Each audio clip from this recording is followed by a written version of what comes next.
Welcome to Verses. We are so honored to have you here with us today and all week because you bought tickets for every event for the next 72 hours, right? Right? Yeah, thank you. Great, good. Excellent. You can still buy a festival pass. My name is Johnny Trin. I am the artistic director for Vancouver Poetry House. Hello, everyone online. And I'm just so glad that you're here. This is an incredible culmination. I've been at the helm here for 4 years. And yeah, yeah. That's older than some of our competing poets. Born in 2000. Anyway, um, it's been an incredible journey for the last 4 years because this year, every year, it's like poets are coming back. And we've had so many poets come just because they want to connect again. And it means we're doing something right. And this year's theme is intimate dialogues. And the artwork from Hannah Needham is the idea of getting tattooed. And I think that that's a really apropos. I mean, I designed it, so there you go. I picked it. And I was thinking about that because, when you do get inked, you're willingly saying to someone, please break my skin. And please embed some art, some story, some moment. And oftentimes, some people go to therapists, some people go to personal trainers, some people go to tattoo artists and reveal things to them of why they do these things. And I think that that's really a metaphor for tonight because I am aware and I'm grateful to all of you out there for coming in and saying, please, I'm going to say yes, pierce the skin. Give us your truth, give us your poetry, your art, and I will hold it for you. Can we agree on that? Yes. Thank you so much. And to all the poets who are sharing their work tonight, you are inserting yourself, injecting yourself. Maybe this metaphor, you are sharing your art, you will hold the audience. Thank you. Marie metaphor, everybody. Yeah, clearly I wrote this down. The other day, 2 days ago, we had an incredible event, our very first inaugural International Indigenous Poetry Slam. Yeah, it was great, led by Fran Sechel from Enabling Arts. Go buy things from there. And Derek Eden-Shaw from Native Hip Hop Society. And it was incredible. And we had our loving elder Mary Point come. And she spoke a lot about story and name and place. And her family is from Gary Point. And that is not her found name or original birth ancestral name. What happened was her family came and her family were here, and when the settlers came, they couldn't pronounce them, and so they just changed it. And there's many poets here, and many of us, myself included, my family, we had to have our names changed and anglicized.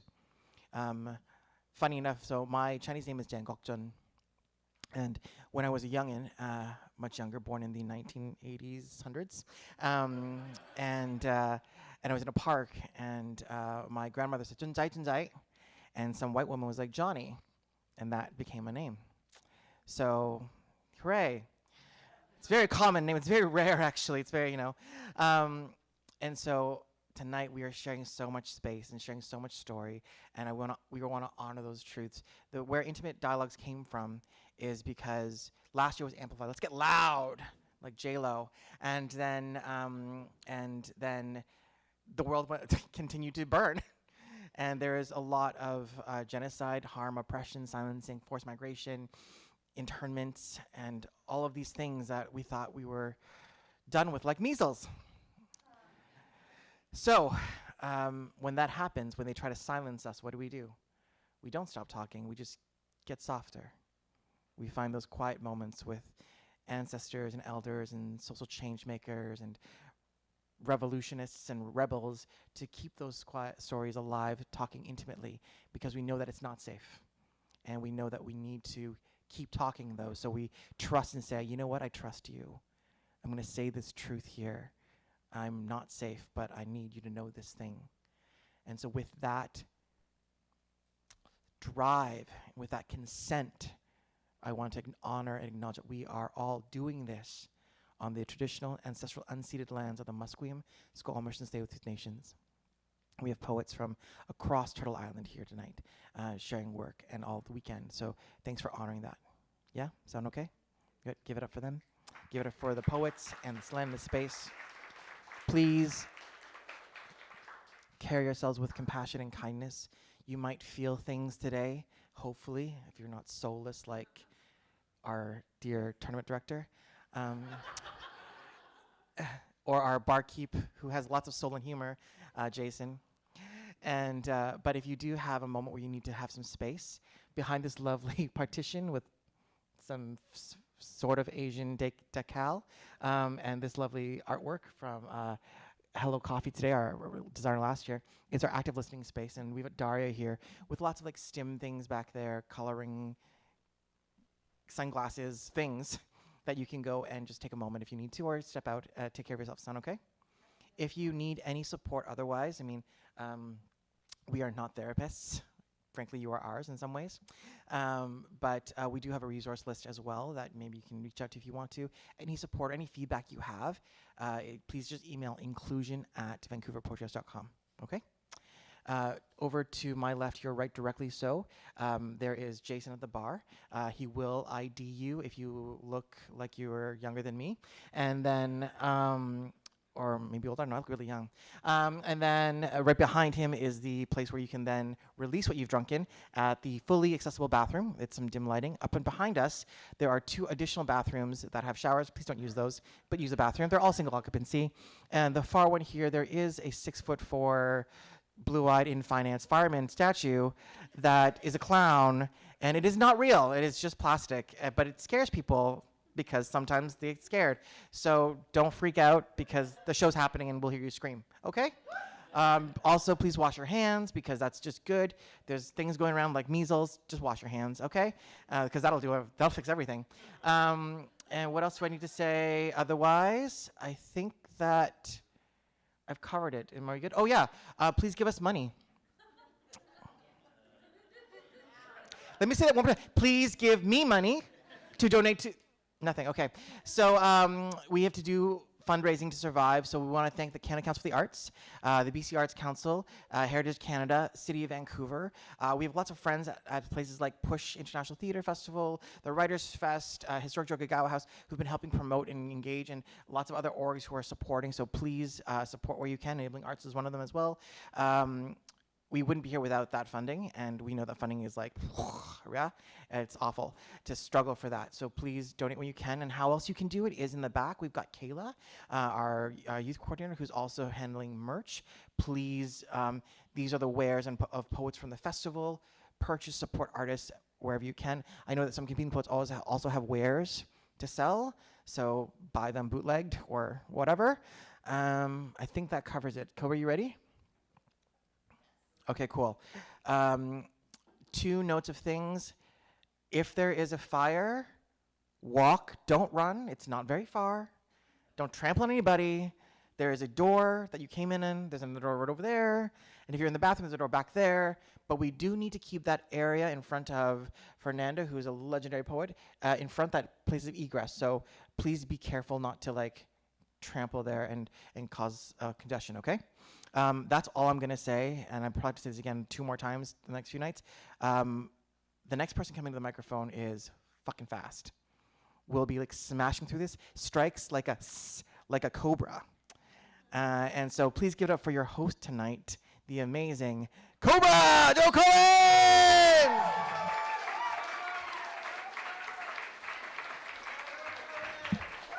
One more time for Johnny Trin. The man, the myth, the legend. How are we all doing? How excited are we for SIPS 2026? Good, because we're going. How many of you have never been to a slam before? Most of you are lying to me, so I'm not going over all the rules. If you do have a question about the rules and you are competing in the slam, we have a bigger problem at hand. So we're going to jump right into our evening. We are starting off with our 2-minute round, and we have a lot of people on this list that we are very excited to hear. Before we get to this official part of the slam, you guys are so on it. Judges, also, can I get your scorecards up real quick so I know where you are? You're all right in front of me. For the most part, that is excellent. Okay, So judges, this is for you. This is your blood, your sacrifice, your welcoming to the stage. This is the poet that you're going to calibrate the rest of the poems to for the remainder of the night, so please keep this poet in mind when you're seeing works. Do we feel higher score than the sacrifice, lower score than the sacrifice? That's how we keep ourselves steady. Audience, you are encouraged to respond. You can snap, you can clap, you can go, mm-hmm. You can pick your own noise if that one feels too weird for you. Without further ado, can I please get a thunderous round of applause for a sacrificial poet for Bout 1, Blair.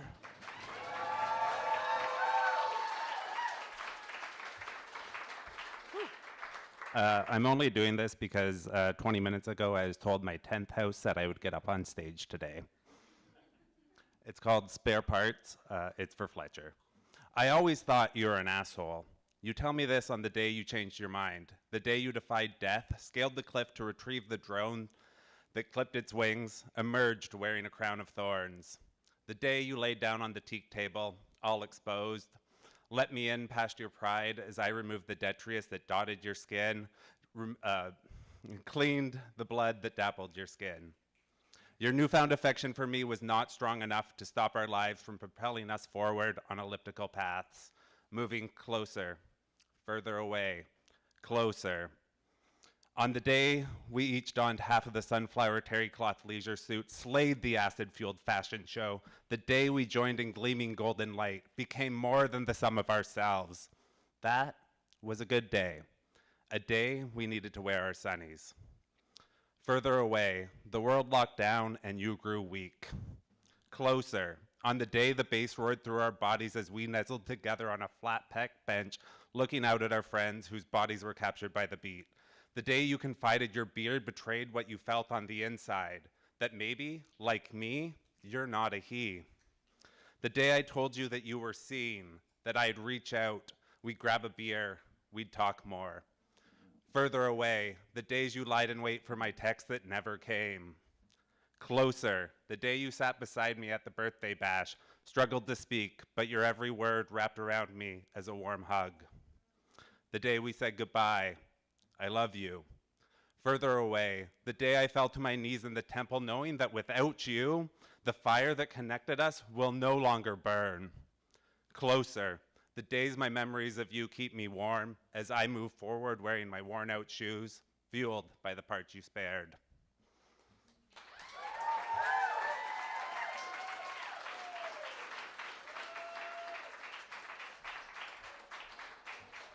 One more time for Blair. We're so grateful to have you open up our stage. We'll do quick mic etiquette while our judges are calibrating their scores. Pretty easy. Lefty-loosey, righty-tighty. This is what I sound like when I'm back here. It's not a big room, but still not great. We need to really make sure, especially for our audience out on our live feed here, that we are really utilizing the mic, because if we can't hear, they can't hear you, like you can't hear you, we can't hear you, they can't hear you, no one can hear you. Judges, that's the longest you're going to get to calibrate your scores. 3, 2, 1. Please throw them up and leave them up till I've counted them all. We have a 7.2, an 8 point. Tell them what you think. An 8.7, an 8.0, an 8.7, and an 8.8. And because we applaud the poetry, not the points, I do inevitably try and not take score quite frequently. So when that happens, just yell score at me and I will take the score. Okay, so this is it. This is the official start to our official first round of our slam. On deck, we have one of the many, but coming up first is Just Jess. Let's keep it going.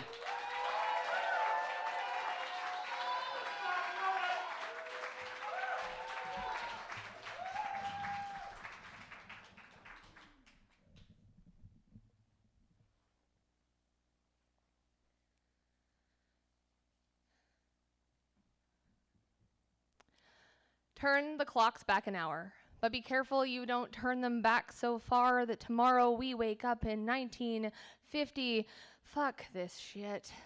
We are 285 days into the orange oligarchs, tariffs, and tyranny tanking global economy for the second time, but she is 8 weeks into 40. Machine beeps,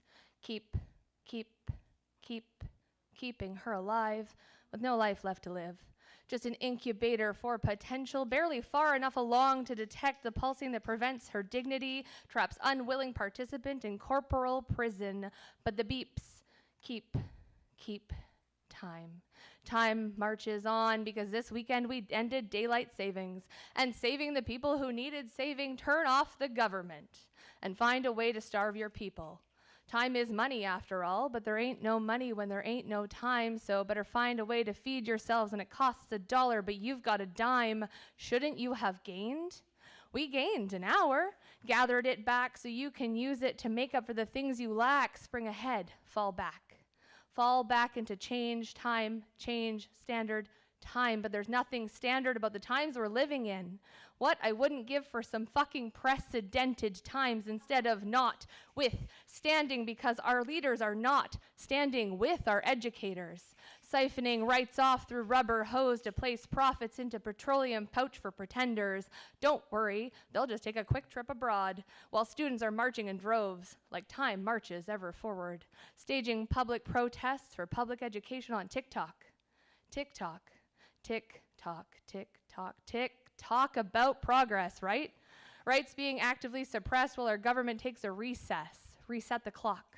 But we can take the time to make the call. So recall them all, turn it back.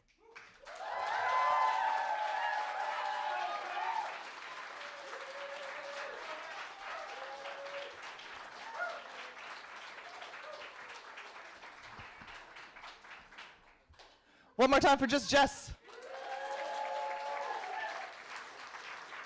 On a scale of 1 to 10, how much do I look like Dennis the Menace? 10 is the answer, correct. Perfect. Judges, you were getting so good at this, you're practically professional, which would imply that we're paying you and we're not. Scores up, please. Wonderful. We have an 8.9. Tell them what you think. A 9.0, an 8.9, a 9.4, and a 9.4. Let's applaud our poet. So on deck we have Eli Allen Gertner. Coming up next here, we have one of the many. Let's keep it going.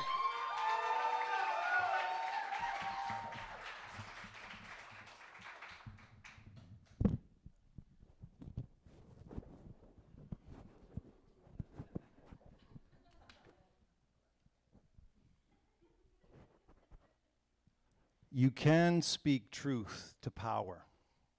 Just don't take an hour. Please wrap it up by the time I get out of the shower before another drawn-out, overlong, dense diatribe occurs. I guess you haven't heard. You don't get paid by the word. No one has the time to stop or the desire to listen, too distracted with the act of wondering what we might be missing while you prattled on in a poem that's 7 minutes long. I could have traveled around the world without red slippers on, so count your blessings, say your prayers. No one cares because no one dares. I want a quick blow to the head, not a message from the heart. Do you think I'm stupid? Well, maybe you're too fucking smart to keep it plain and simple and go easy on the art. We want it quick and captivating, not the fucking Magna Carta. Once, there was a time when people spoke in complete sentences. They listened and debated, used sidebars and parentheses, but who needs that civility when cursed with the ability to carve out one's own instant in a world of instability? Endless navel gazing, unattested hazing, devices raising youth to be insipidly amazing, and every uninformed opinion carries artificial weight. It's too bad we're less obsessed with who we love than what we hate. So cross your fingers, close your eyes, brace yourself for a surprise. Another quick blow to the head, not deep thoughts from the heart. You think I'm too stupid? Well, maybe you're too fucking smart to keep it light and breezy and go easy on the art. We want it bite-sized, boneless, trivial, and toneless. Why rant when you can phone this in and dumb it down enough so we can get back to important stuff?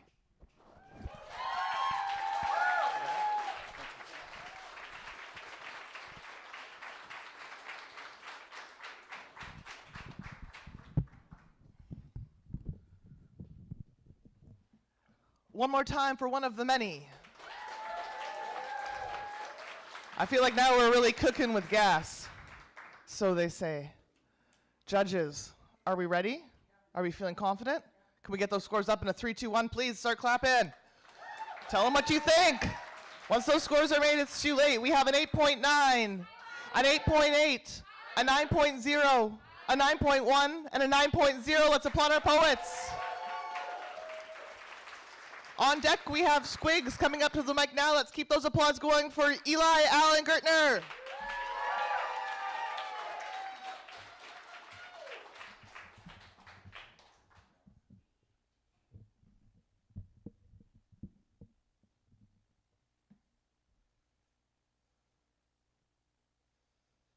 Instant flash and forgotten. Reflexive smile. Distant sound of percussion at the gong leap forward and forget. You are kept alive by magic tethered strings. Fate, intuition, all the same. Being, truth in her offerings of glory, absolution, solution, or soul to the mundane. Everything tethered to the strings, dangle and free. And then it's like, okay, that's cool in the abstract, but what does it mean to be me? Like, I don't think anyone sees me. Not really, but only because I never can. Constant waves of amnesia and novelty. I'm dumb in love with the water looking back at me. Or revolted. But it's more like enthralled or ensnared. Or devoted. I mean, whose muscles burn the way home? Are you fighting your battles alone? Some of them have to be. Some of you is always alone. Are you shriveled, driven by distraction? You forget your humanness, tethered to the string, engine intrinsically powered by the things that make you sing when you feel a sudden harmony upon you, a laughing, messaging, condescending clarity of meaning. Instant flash and forgotten, reflexive smile, distant sound of percussion at the gong leap forward and forget.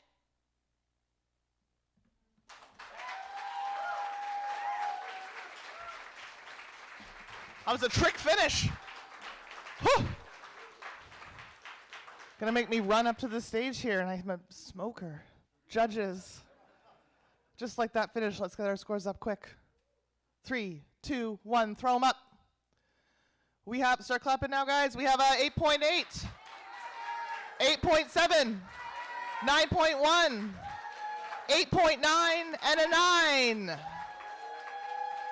Let's keep it going for all of our poets. We're doing the thing. We're making good time. I'm running out of breath.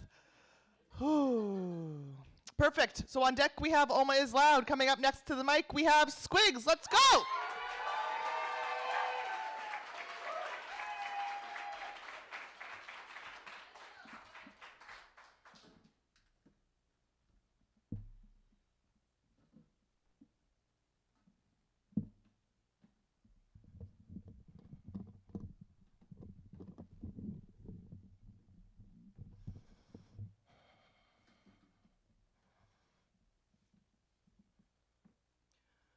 Because his hands were bigger than mine, he held up the sky as lullabies rained down upon my bed, where all manner of wildlife were soft and fuzzy and passive. Because his hands were bigger than mine, he closed doors that I did not know were me. I was too small to understand how a room cluttered with fairy tales can mean loss, and so I understood it. Because his hands are bigger than mine, he could hide his big hands in places I did not know were me.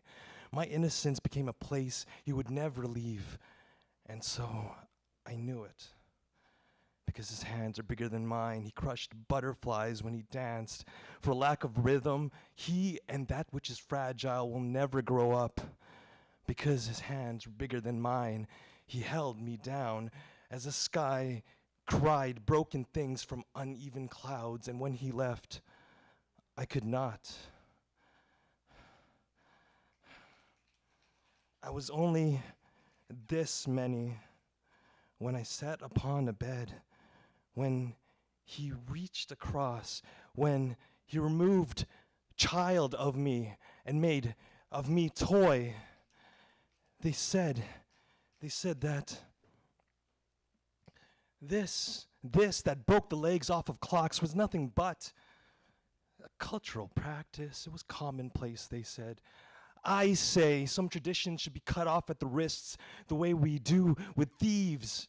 When for taking something that can never be returned, the burden of consent should never fall upon a child.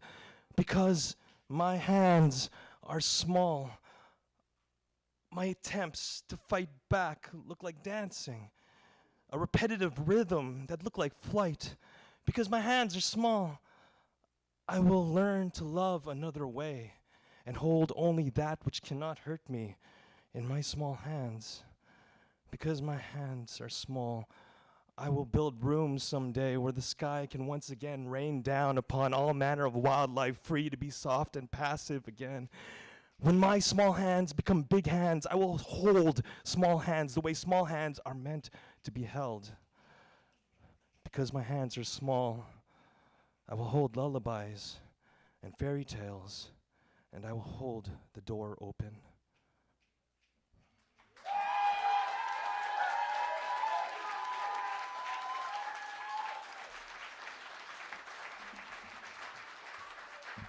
Let's keep it going for Squigs.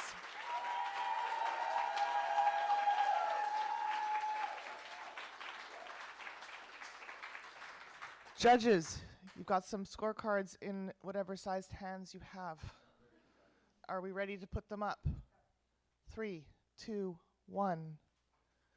We have a 9.0, a 9.7, a 9.4, a 9.7, and a 9.6. We're going to keep this energy rolling. We're like a train, a crazy train. A wild train. On deck, we have Cheryl Cook. Coming up next to the mic, we have Oma is Loud.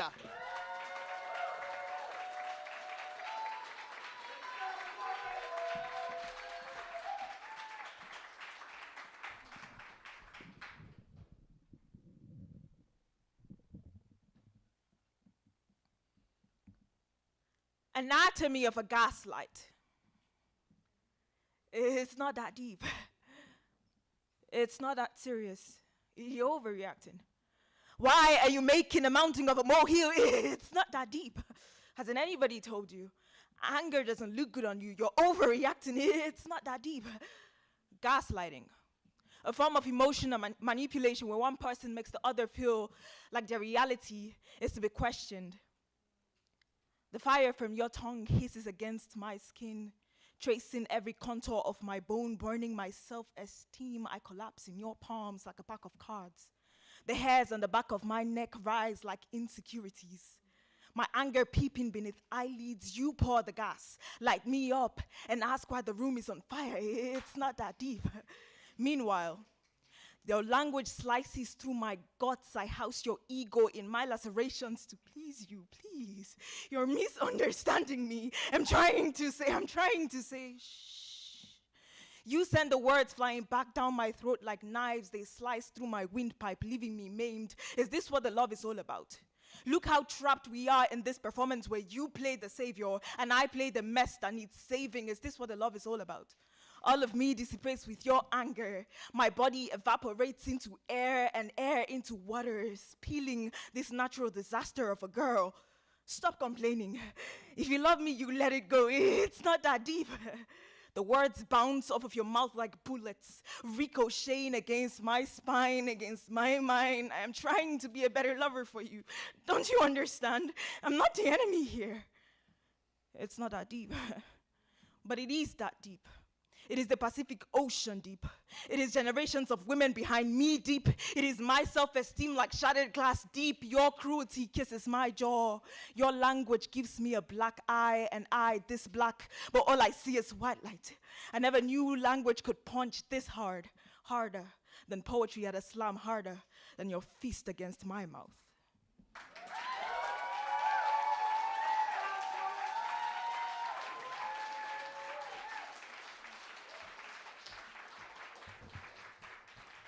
Let's keep it going for Oma is Loud.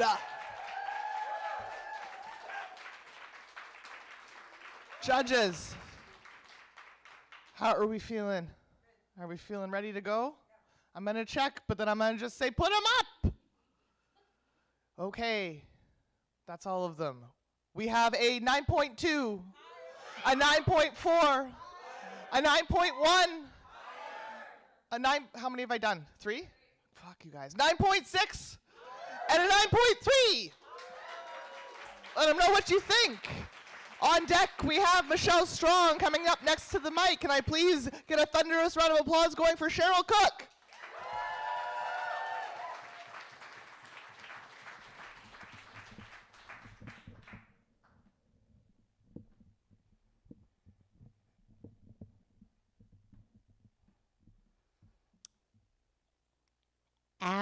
a child, I do not want to be a princess.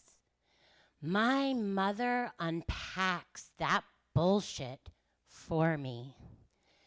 Even though it is the 90s, she is a chemist with feminist eyebrows who tells me secrets about how to let women respect me. Dress however you want, she says. All legs, she knows it. Never sleep with your boss.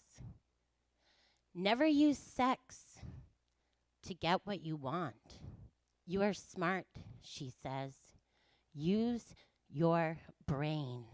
Never use your body as a weapon against other women. She is the most beautiful. Your body is a vessel. You are nature. You are natural, child. You are one. Birds land on witches' hands most often.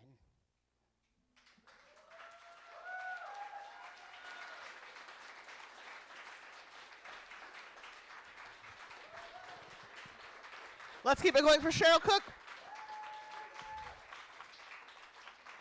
I meant to start off with this. I am by nature actually quite a funny person. I just don't have time to do any jokes tonight. So if you want to come talk to me later, say hello, introduce yourself, you can find out for yourself. Judges, are we ready to go? 3, 2, 1, scores please. We have an 8.8, and an 8.6, a 9.1, a 9.0, and an 8.4. Let's applaud our poetry. Let's keep our energy up. On deck, we've got Simon Massey. And coming up to the mic now, we have Michelle Strong. Let's go!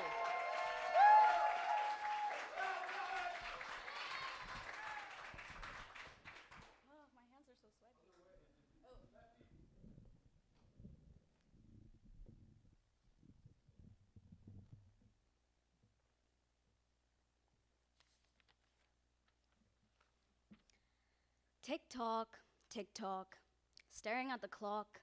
Stiff on my chair and my fingers could barely keep up with the click-clack. A seasoned work machine turned into a ticking time bomb. Tick tock, I almost forgot all the dead bodies I saw that week on TikTok.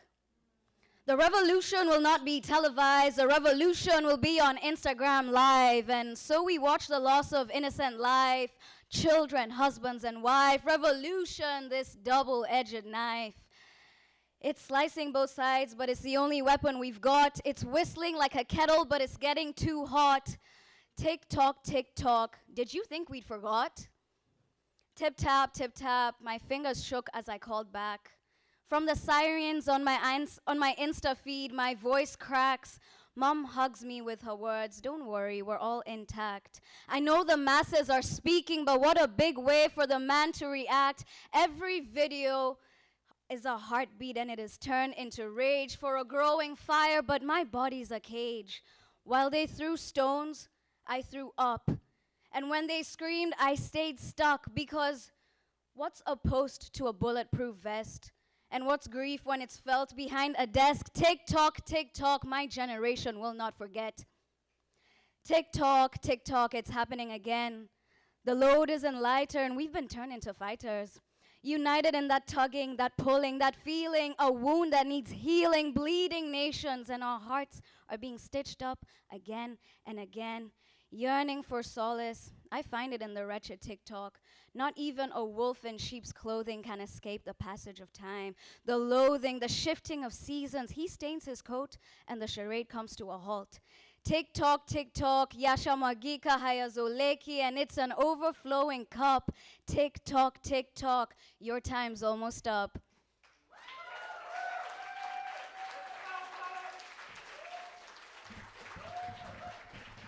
Let's keep it going for Michelle Strong. So judges, and a tick, and a talk, and a tick, and a talk, can I please get your scores up? We have an 8.7, an 8.9, an 8.9, a 9.4, and an 8.7. Let's keep it going. How are we all doing? Are we feeling good? Excellent. It's weird to be up here and seeing all your faces, but I kind of like it. It's nice. It's nice to know who's here. So on deck, we have Eden, but coming up next to the mic, let's keep it going for Simon Massey.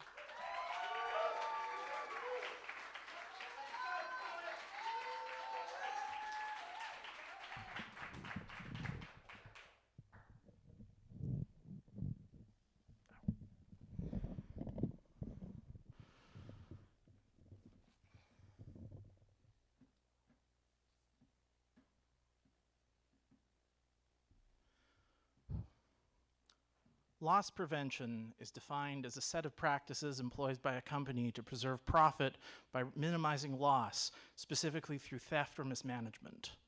There is no definition for people or friendships, but I sometimes wonder if my OCD is in its own misguided attempt at loss prevention, a broken actuarial science.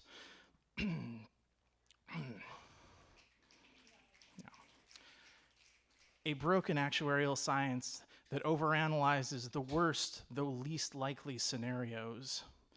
To deal with my OCD, I test it, creating a litany of all of its failures. I'm told this is similar to the foundation of exposure therapy, testing to create a bulwark of all the times it was wrong. So when my brain tells me one of your closest friends is lying to you, I test it thoroughly because I'm used to the tricks of my brain. But this time, it turns out I wasn't testing my OCD. I was testing my friend because my friend has failed. She has been lying to me for a very long time, a significant lie that has benefited her at my expense. Trust is a hell of a filter. It's amazing how different a friendship looks when examined without that lens, unraveling years of memories, seeing them twisted in the light of honesty. The hardest part about a close betrayal isn't trusting other people again, it's that you don't trust yourself. Every mechanism I used to judge someone's honesty or intention failed.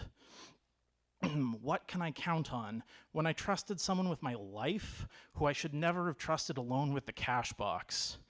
It is a small comfort knowing we all trusted her alone with the cash box. I spent many years since trying to relearn trust. And the hard truth I've come around to is that I have to keep trusting people without a safety or guardrails, without an actuary. Even though I know the sting of shrapnel, life is going to be walking into that minefield day and day again. And eventually, one day, through no success of my own, no clever plan, or brilliant deduction, I will put that amount of trust in someone who actually deserves it.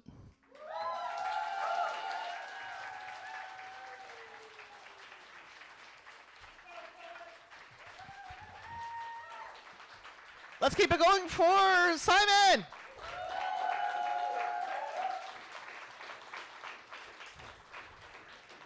I'm really trying to bring back "suck it" as like a gesture, like from my wrestling days of the early aughts. So it's not, anyway, we'll talk about that later. Judges, are we ready to go? 3, 2, 1, scores up!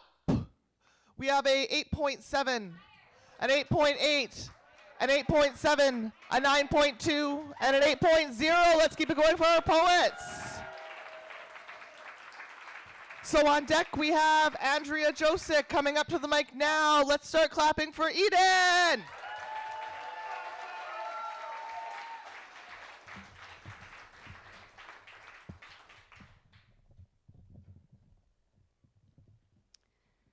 What women want. They want you tall enough to tower over us. 6 foot, not your height, just level up. Train your body to tower around. Rip it till ripped, shred it till shredded. They want you packing packing cash, acid packing, packing heat hot. They want you hot. We don't want you sharing facts about outer space, stuck with you since you were 7, surreptitiously saving us a burrito you made before the potluck put them all away, turning into a one-man circus to keep our kid from crying, taking one of our hands in both of yours to silently say, antidepressants are okay, and keeping it there to keep it warm. We want you tall. Tall enough to talk down to me, talk dirty to me, bitch, slut, ripped enough to rip me up, rip out your credit card and pay for me after, drive me home, keep hold of me, keep hold of the wheel we women shouldn't be driving. Should have listened to my mother nature when he said, shut your mouth, swallow these pills like a good girl, instead of waking up and staying woke. Now I'm to blame for failing populations, anti-family for pitying your genes instead of passing them on, for wanting a man who is nice to me.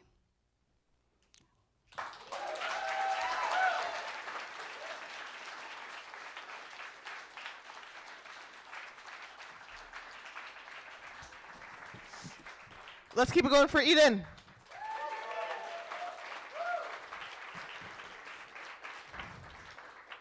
Judges, you know the drill. I need to see some scores. 3, 2, I'm slowing the countdown. 3, 2, 1. We have a 9.0, an 8.9, an 8.9, a 9.3. Tell them what you think at an 8.9. On deck, we have Sarah Lewis coming up to the mic now. Let's keep that energy up. Big applause, please, for Andrea Josic.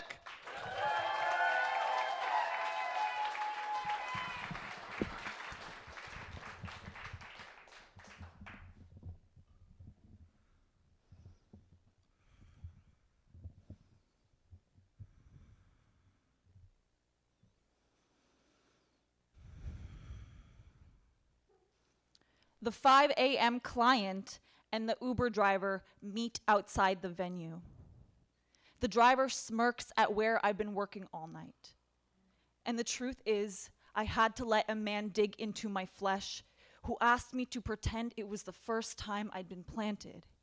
He made promises he did not keep, but at least I left finally being able to make my rent. The client hands me to the driver, their weathered palms joined to electrocute my red umbrella like a shipment of fragility, and the driver tongue razors, says, I know what you are, lust eyes on my covered jacket, tight hand on my swollen wrist, and both men's jaws open at the handoff. Like a boa constrictor after fast, there are other women in their molars. When it's paid for, their sticky breath outstays the visit. But isn't this the car I got into driving off the freeway? So isn't it my fault anyways? It's still criminalized to sell services, so we have to move in secret. So the boxes we encounter men in become the packaging of their temptation. We are not protected, but prayed into wrapping paper and reused at every convenience. In this industry, a worker's self-blame is a constant bellow. If I am one half needing to do this, and one half wanting out, then I am buried alive in fear's graveyard. I've only ever had one woman driver, a 3 a.m. fever dream. She saw my mounted heels and said she hopes to angel evening work. But I think someone threatened to make a casket out of her body and wants to see all our porches sigh relief. So for 35 minutes, I am the thumb that hovers both men. Dropped off at adjacent streetlights, they both become 5 stars. And isn't there always extra gratuity for pleasure? I left my body somewhere else. Anonymity is the only thing I can control. The forgery of addresses is returned to sender profit, and my real name is the only thing I feel I have left.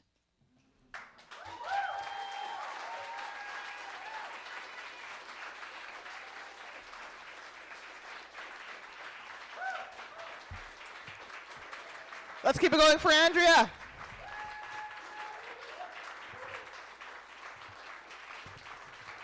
Judges. Once again, we have come to this point of the evening. Scores, please, in a 3, 2, 1. We have a 9.8. Tell them what you think. We have a 9.9. We have a 9.4. We have a 9.7. Let them know. We have a 9.5.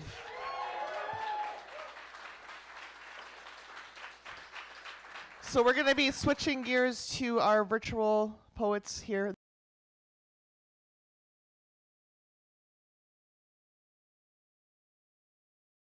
Janelle, but coming up here right away. Are we ready to go? Perfect. Let's start clapping. Please direct your attention this way, just like they were in the room, please, for Sarah Lewis.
And they can hear you, so let's keep it going for Sarah Lewis.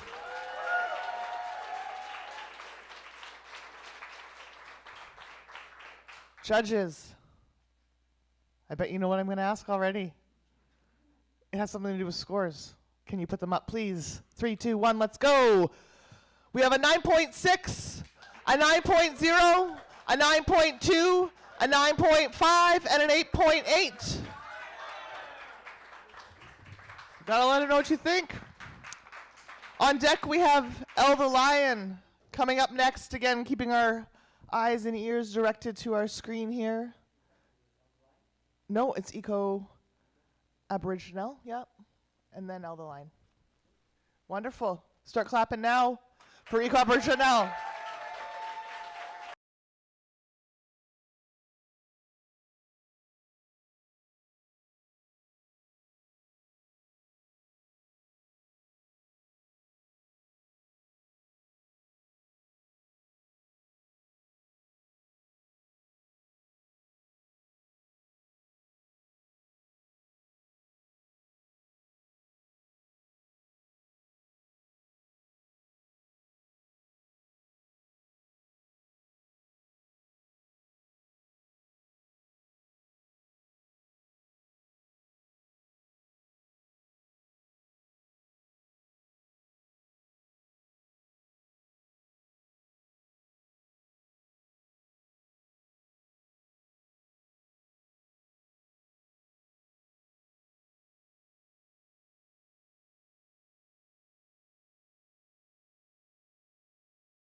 Judges.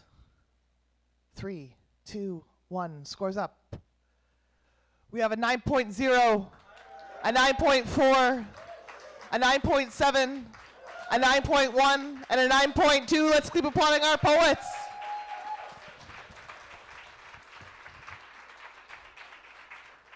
Which brings us to our final poet in this first round. You guys, we were so speedy.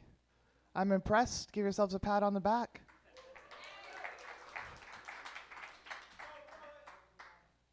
My brain, if I don't have that paper in front of me.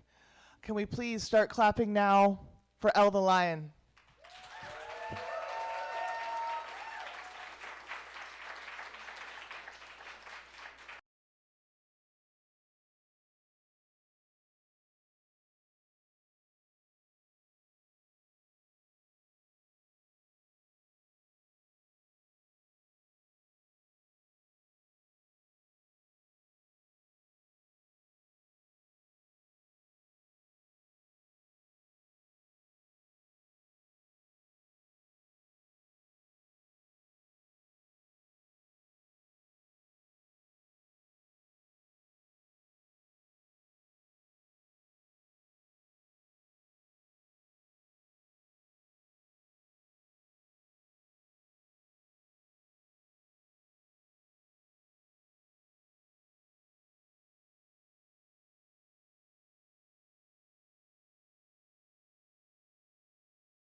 Let's keep it going for Elle the Lion.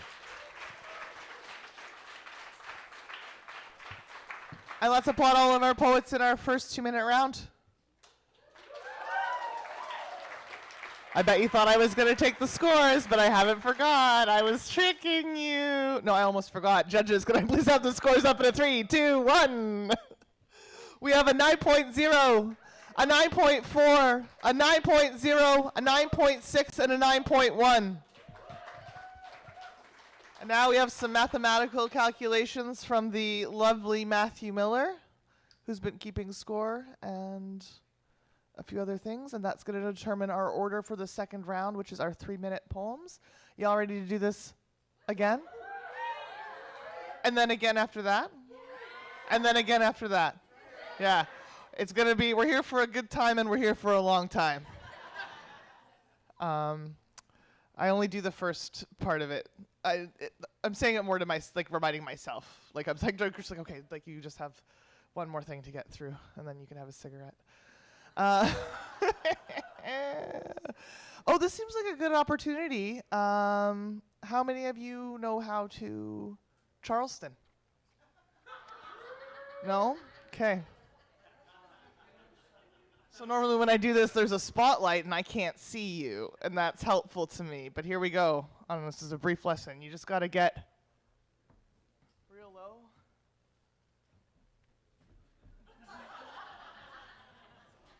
Then, so really, what I'm saying is that anyone can do it.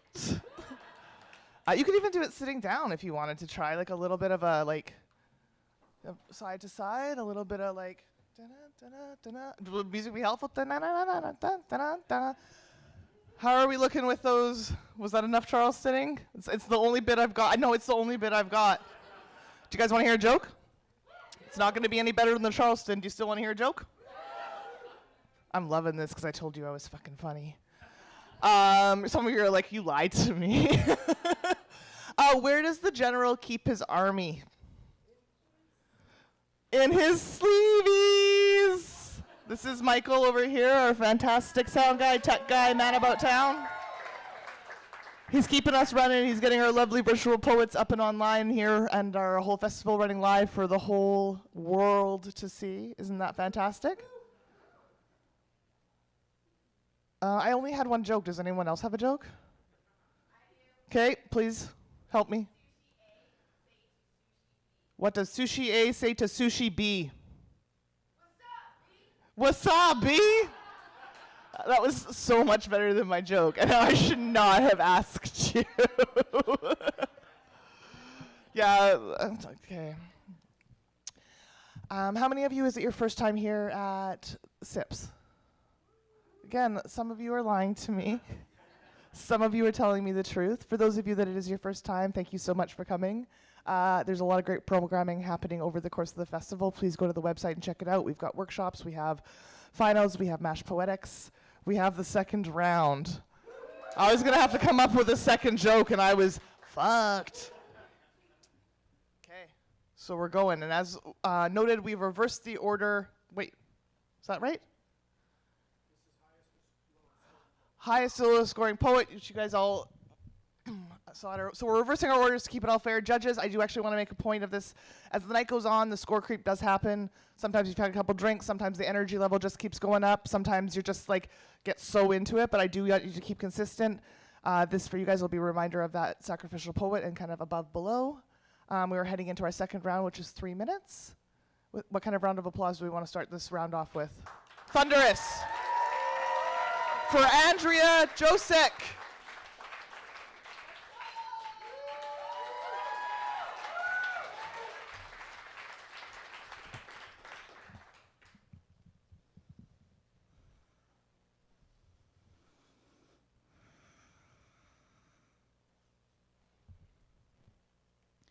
When they asked me why I did not report, I told them I wanted to. But a case moves slower than a spacecraft reaches Saturn. But the court believes survivors are guilty until proven innocent. But he had already taken enough. In the grays of my psyche's courtroom, I am called up for the statement. The judge asks me for the truth, divine leather cooling the underside of my hand, blistering by the time I inquire. Are night terrors permissible as evidence? Do the places I avoid establish the crime scene? Is the flinch at my lover's touch enough to prove the offense? The brain blocks out trauma to protect a survivor. So the prosecutor dangles fragments of my memory, lets my freedom chase it, his reputation like a steel wool that cannot be worn out. If there is a single thread loose in my story, I am not making it up. I am just trying to forget. It is pulled at until there is one hole and I fall through. My underwear brandished as retaliation, spectator death threats, public why now? Should I retract the accusations to shelter against repercussions? I called victim support services. The jury applauds my bravery, say this must be hard for you, and it crescendos into pitiful cackling that snaps the phone cord and asks me if I still need support. They call me survivor, not because I am successfully living through my trauma, but because they want to silence my victimhood. And when a verdict is reached, he walks away, reporting my lifetime sentence, more prosecution for me than him. And my body begs for exile. Instead, fury's gates open. Those I called friends say, just move on. So I puncture their lungs and embroider it could have been worse on the hospital gown. The judge asks what I was wearing, so I use the clothing as kindling, like candles from the anniversary of the day it shouldn't have happened, to set the entire courtroom ablaze. In an alternate universe, I am not a survivor, not a victim, but I tell the judge that the words victim and victor root in the phrase to conquer, so I outstand this trial until my reign is the only thing that is left. There is no courtroom. There's liberation from my shame and his satisfaction. He is not persecuted.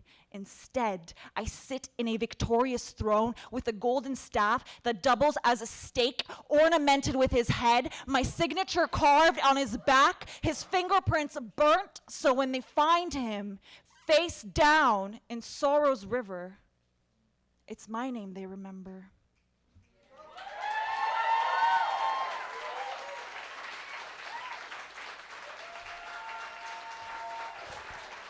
Let's keep it going for Andrea. Judges. Do people still say old hat? You're old hat at this now. That's a saying, right? Yeah, old hat. 3, 2, 1. Scores up, please. We have a 9.9, a 9.3, a 9.6, a 9.9, and a 9.7. On deck, we have Sarah Lewis coming up to the mic now. Please, let's keep this energy up for Oma is Loud.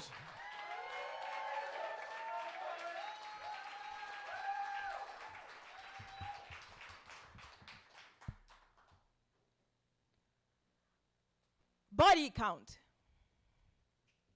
What is your body count? This gentleman asks me on our first date. And for the first time, I wonder how to numericize a life.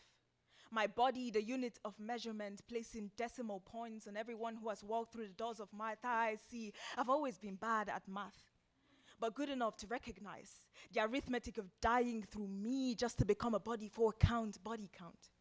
As in casualties after a war, as in the number of people you killed making love to, as in the corpses now conscripted into your past. What is your body count? This gentleman asks me, and I say 0.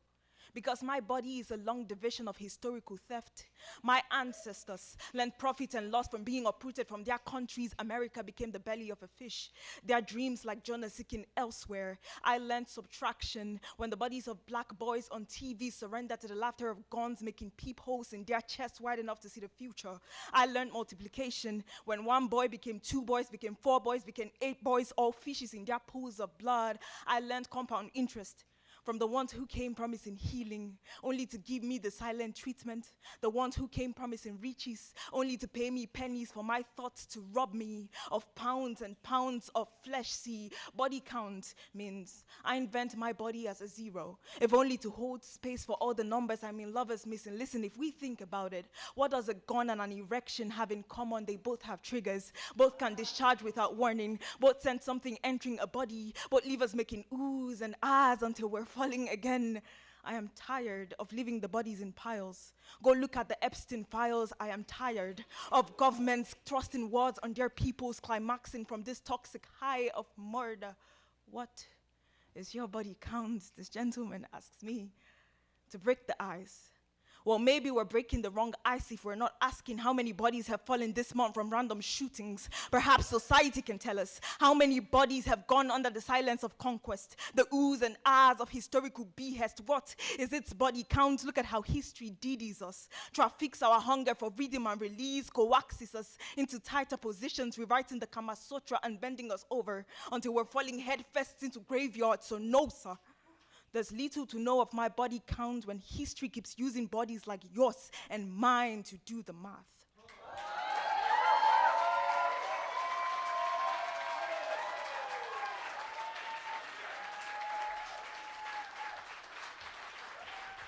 Let's keep it going for Oma is Loud.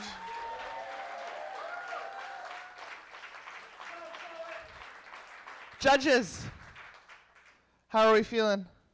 We're good? We're ready? 3, 2, 1. Scores up, please. We have a 9.8. We have a 9.3. We have a 9.8. We have a 9.8. And we have a 10. Let's keep it going for our poets. Up on deck, we have Eco Aboriginal. Coming up next, virtually please, let's get our attention and our hearts and our energy to our poets abroad. Abroad is still Canada, it's not just over the ocean, right? Don't tell anyone I asked that. Can we please keep it going for Sarah Lewis? Let's go.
Lewis.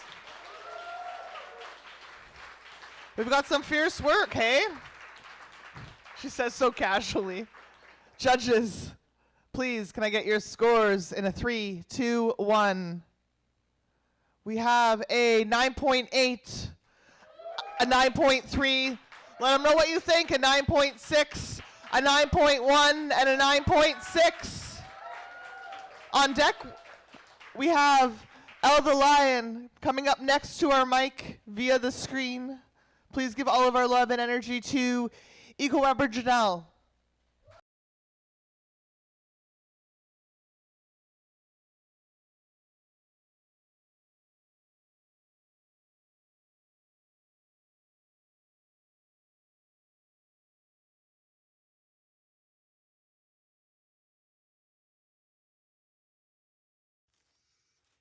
K-pop demon hunters. I began to watch the show alone in my home, and I didn't know how to believe.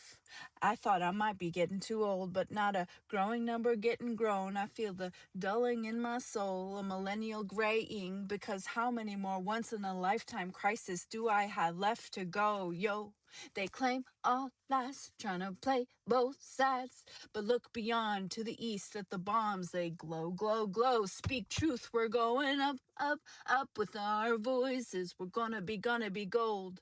But beyond the colonial cutout, we will see Iraq, Libya, Syria, Iran, Venezuela, human beings born to be. Speak truth, we know an American oil war is what we are collectively seeing. Orders from the White House, formulations government's foundation is made of concrete, sand, and liquid thieving. Stolen land is recognized in every public event now. Here at the beginning, we sought solutions for so long that these acknowledgments have no real meaning. In the ground, patterns rule out compassion. When people in power punch down to lower ceilings, speak truth, a condition of a broken house that started in their child rearing. We're seeing the generations of crying it out, meaning the government's policies are written to leave the vulnerable as abandoned as the policy writers grew up feeling. So speak truth, that wouldn't happen under matriarchy's dealings.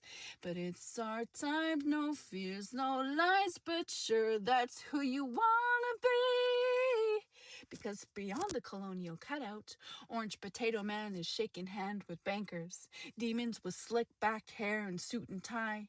But these patterns are repeating from the past now, so speak truth, call out when those bitches lie.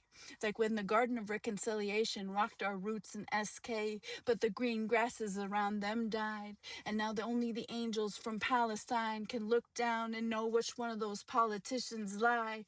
Han Moon highlighting the land and all the roads glide to which subdivide. Tried to mine the wonder out of nature and build single-family homes surrounded by polluted, still water, dead air, normalized oppression vis-a-vis rule of law with tricks from AI and a colonial archive. Speak truth, put patterns in the past now, and finally live free of Nazis. No more hiding, allies aligning, unlike that one Jake guy in Minneapolis, because oppression is chosen by those in neutrality. But I live in Treaty 6, I didn't fall from a coconut tree. And it's our time, no fears, no lies, speak truth, who we're born to be.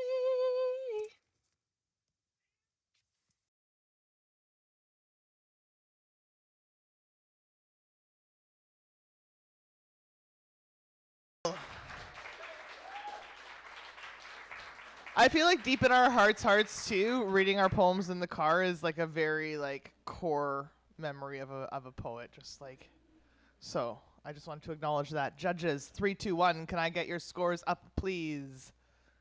I have an 8.8, a 9.5, a 9.6, a 9.3, and a 9.3. Let's applaud our poets.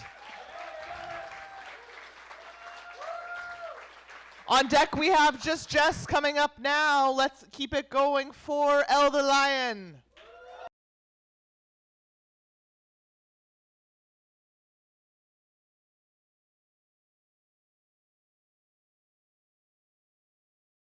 Overcame obstacles, overcame opposition. The ops is opportunity blinded by their vision, and others' opinions, their wants, and their wishes guide your inhibition, mistrusted intuition. Attention paid is how division strays, becoming our existence. For a time we caved underneath their rage, we had no say, yet we found a way to shine, to glisten.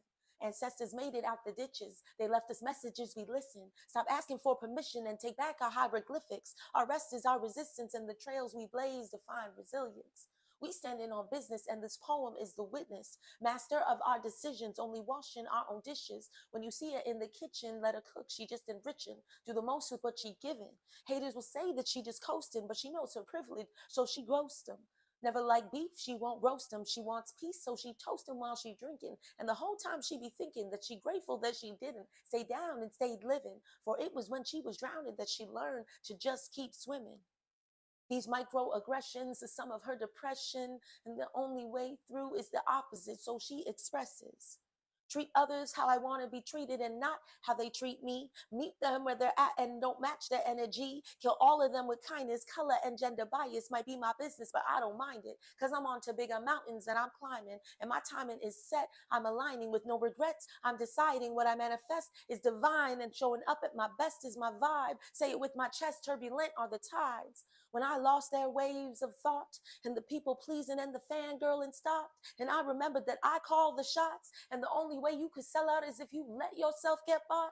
After how hard those before me fought for my freedom, I will not get lost in the holes of colonial story plots. I engage with the page, I connect the dots, then I hit the stage and I done the talks. And if what I say leave them in shock, make them move and shake so their brains don't rot, then I pray they find a way to say go when they want to say stop, and use those barriers as building blocks to find their way out the hard place between the rock and leave their troubles at the bay by the dock before their time runs out on the clock.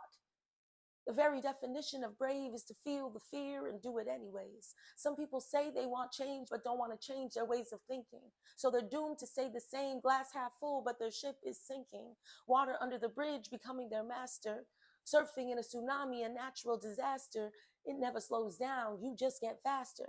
Life is a series of varying chapters, and life goes on past happily ever after. So how you read it will be a reflection of how you see it. You could really have it all if you choose to believe it. And just maybe the next time that they do it, let them call you crazy. It's often a sign of being right too early. You may not win now, but you will win surely. And when they sleep on you, you got to tuck them in. Your come up is vindication. I'm going for it all. I'm going for the glory. The underdog on top, only ending to my story.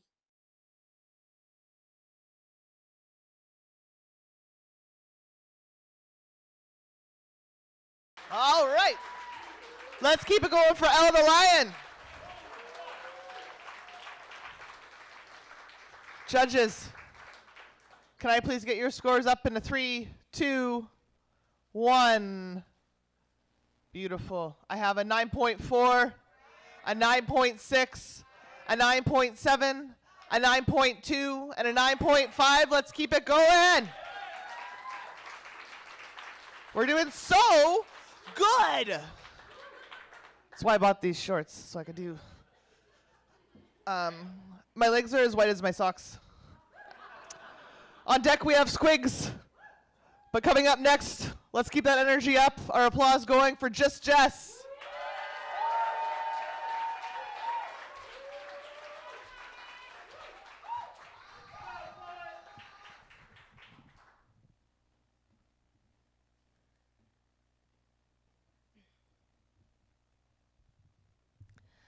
If the purse costs $300 but you use it 50 times, it's basically free.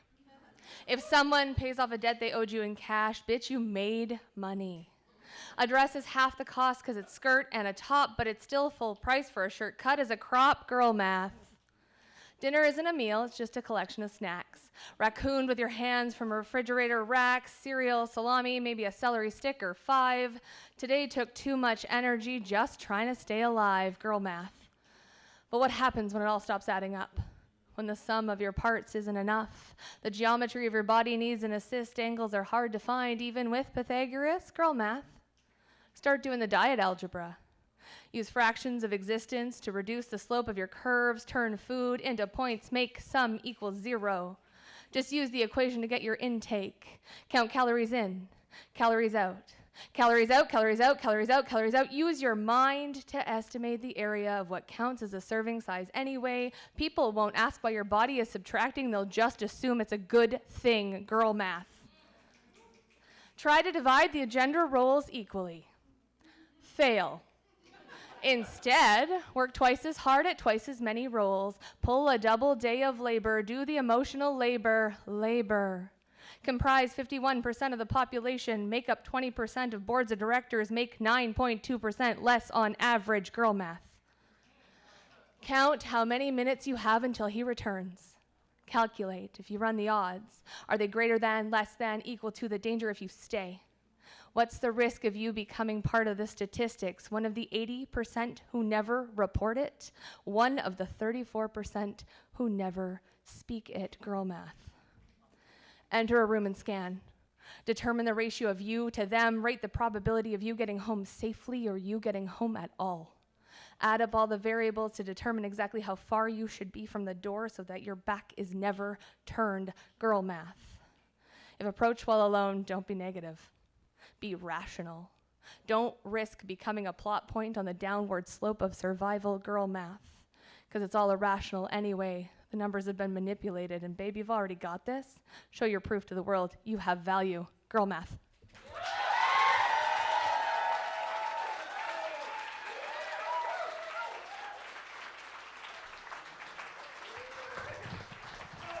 Let's keep it going for Jess. Just Jess. Judges, in real math, can I have your scores up in a 3 and a 2 and a 1?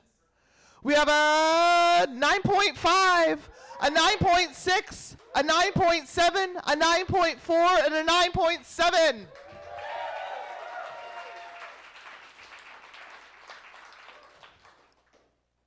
Up next, well, on deck, we have one of the many, but up next, let's start clapping now for Squigs.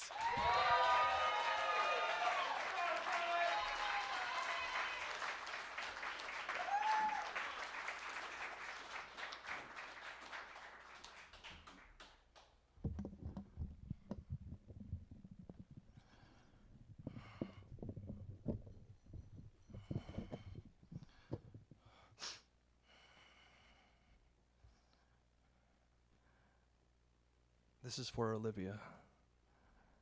Live. Those street lamps are sisters in every city. They all sing that same amber glow. And if you're not paying attention, you could confuse a gutter for almost anywhere. Tomorrow is as far away from me today as you yesterday. I'm as far away from you now as our first hello. Forever never lasts as long as it takes for you to forget the way you kissed me like a ransom note. The way I have to spend the rest of my life paying for it. I see you now through old photographs before you forgot how to fake that yearbook smile on rooftops wearing only a blanket overexposed, baby, and I still haven't found what I'm looking for. I'm still trying to figure out if you had always been a garden growing wild around a misused house, or the impact that broke these streets and rearranged all the signs. There's a place I'd call home, if you thought so too. Live. That bruised eye you've worn one time too often to be fashionable may miss you more than I miss the skinned knees and the Cracker Jack jewelry and your chameleon hair. Is this what happens to children, baby, who care no longer to find their way home? Planting our cigarette butts in between the graffiti and the concrete, where we traded low-income housing playgrounds for the warehouse art gallery after parties with the loudest music and the flashing lights that are going on still, feeding our fast, so fast, just as fast live. I can't remember now what I've tried so hard to forget, but outside our bed, I promised to practice all the regrets you never kept. Though the midnight bike rides and heavy mascara tell me I left you still running away. Live.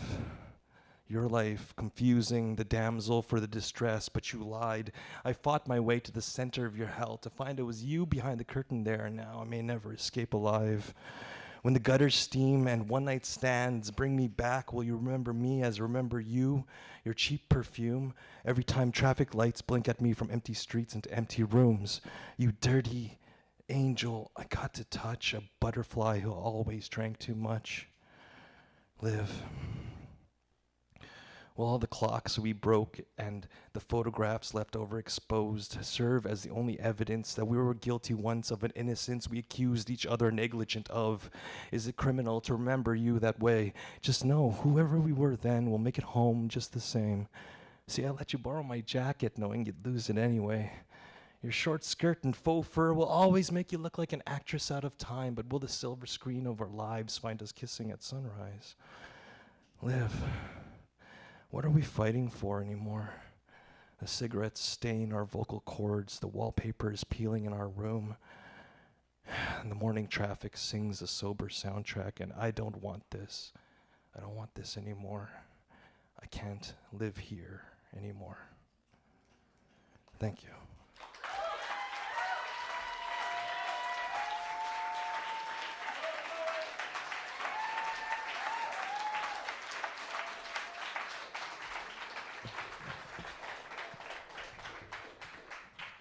Let's keep it going for Squigs.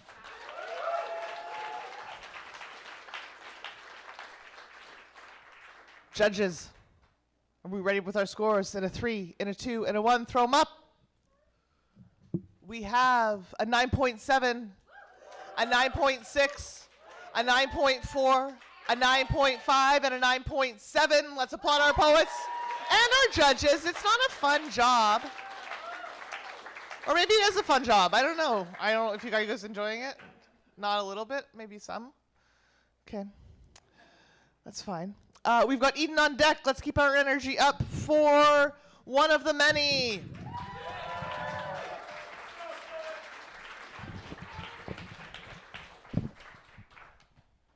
You know, some things don't make sense, and they likely never will. We're just points on the horizon. Ne'er-do-wells with time to kill. We're driven hard to figure out what we might be all about. We build up a backstory, then we sow it with seeds of doubt. Curious to a fault, we grind towards a false gestalt. We can sense the answers, but they're locked up in a vault. Loath to be revealed, tempered, polished, and annealed, then buried in a minefield where we'll succumb unless we yield to this convoluted vision. Bastard child of indecision, we celebrate near misses while praying for collision. Hopes and fears like cats and dogs, cataloged as analogs, half-heartedly heckling our own internal monologues. We're scared to come together, more afraid to be alone. Yearning for a home is the middle letter of a palindrome. Intimate connection that reads the same in both directions. We are frozen in the headlights at the point of intersection. So grant me the serenity to accept the things I cannot change, because I'm still chasing some reality that's drifting further and further out of range, vainly struggling for command. A stranger in the strangest land, take this burden from my hands, this exhausting need to know and understand. You wander out into this world with minimal protection, then you hear your voice played back, you see your own reflection. Whatever you choose to do, what you put out comes back to you. It looks like magic, but alas, a mirror is just back-painted glass. Illusions that envelop us are mostly self-created. We see what we are taught to unless we're highly motivated. Perception is a mystery, but we are defined by what we see right before our eyes or in an overstuffed periphery. I want to cultivate the focus to ignore the idle chatter, cut right in and operate on the heart of the matter, execute a transplant to what I can from what I can't, embracing any circumstance that constitutes another chance to stop longing for the best outcome while picturing the worst, editing a second draft before finishing a first. That's the thirst I need to slake, the game I throw to catch a break, the evidence I pull up from the bottom of a lake. So grant me the serenity to accept the things I cannot change, all these individual realities that can render us eternally estranged, obsessing on our base demands, obliviously building our myopic brands. The burden rests in all our hands to look towards each other and at least try to understand. Thank you.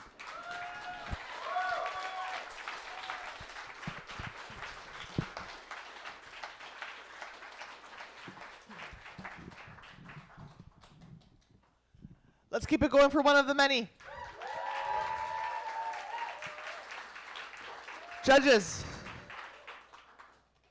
you're one of the many that have to put up scores. And it's a good one, right? 3, 2, 1, let's go. We have a 9.1.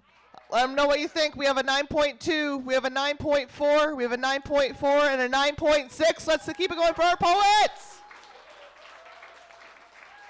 On deck, we have Eli Allen Gertner coming up next. Let's keep our energy up and our applause rolling for Eden.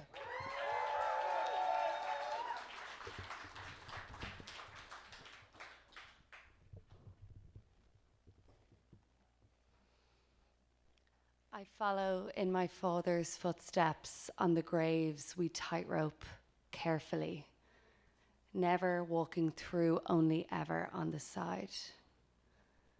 On graves where rain and wind have bled the names of the dead into rock we might drop a step or two, such to bring the mottled black face of their memory into view. Scant traces of names, years they entered or left, cold chipping glass if their cold relatives were thinking ahead. My hometown cemetery has lanes. You have to count which one to go down, depending, like they're streets. That's how many people lie dead here. Each grave bearing the places they lived and died on, rented or owned. Who cares? The point is, you'll forever remember them here. You'll remember they were here.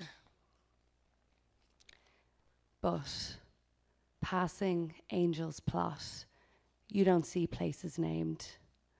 Only the space between dying and eternal heaven for babies born not breathing, irrelevant if baby took a breath or two before passing on, not breathing long enough to be baptized. So here they lie in Angel's Plot.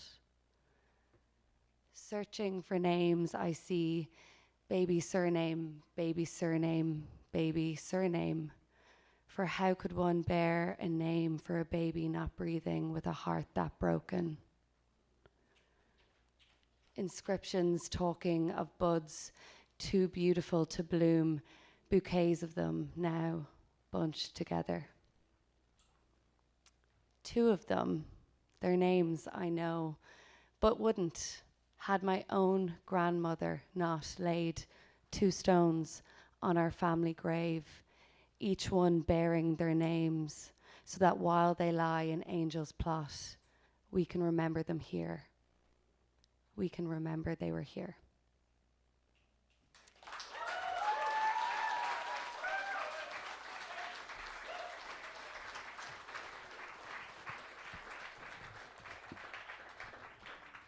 Let's keep it going for Eden. Judges. Are we ready with our scores? That's okay. We can take a little bit of time. The mic feels weird to me. I might just not know what I'm doing. I'm prepared for that too. Judges, 3, 2, 1. Scores up, please. We have a 9.0, a 9.1, a 9.1, a 9.3, and a 9.1. We've got Michelle Strong on deck, but let's keep that energy up for Eli Allen Gertner, all the way up.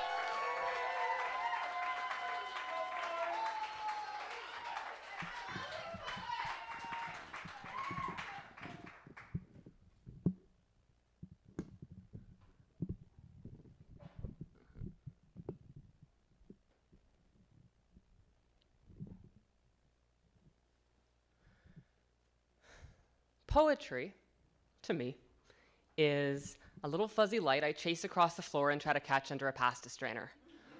Or the wind, or a shriek set free. I keep starting poems with a search query.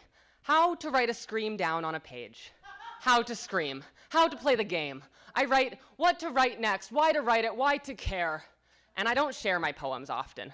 I write them on my walls, I keep them in jars, I murmur little mantras, bits of fact to get me through a day. When a joint cracks, it's a sigh, a rush, an I can't say this any other way. So you don't need to like it if I do. And I don't need to like it, only feel that it's true. And I don't read poetry often, except when I'm a black bear in a trash bin and I find something to sink my teeth into, real, wriggling. I don't want to write a necklace. I want to write a centipede and watch you swallow it whole, leave it to writhe inside of you so I know you get it.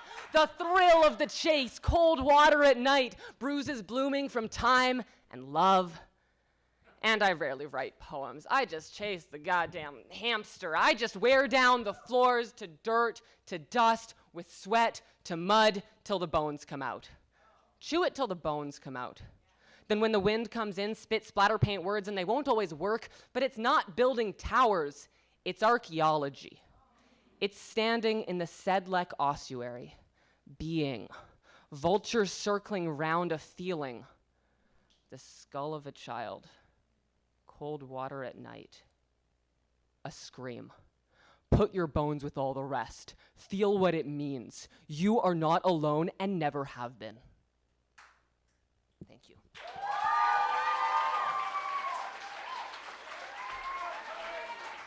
Let's keep it going for Eli. Judges. How are we feeling? Are we feeling good? Are we feeling ready? Are we available in a 3, in a 2, in a 1? Throw them up. Alrighty. See, that's it. You got to tell them what you think. We have a 9.6, a 9.5, a 9.5, a 9.7, and a 9.5.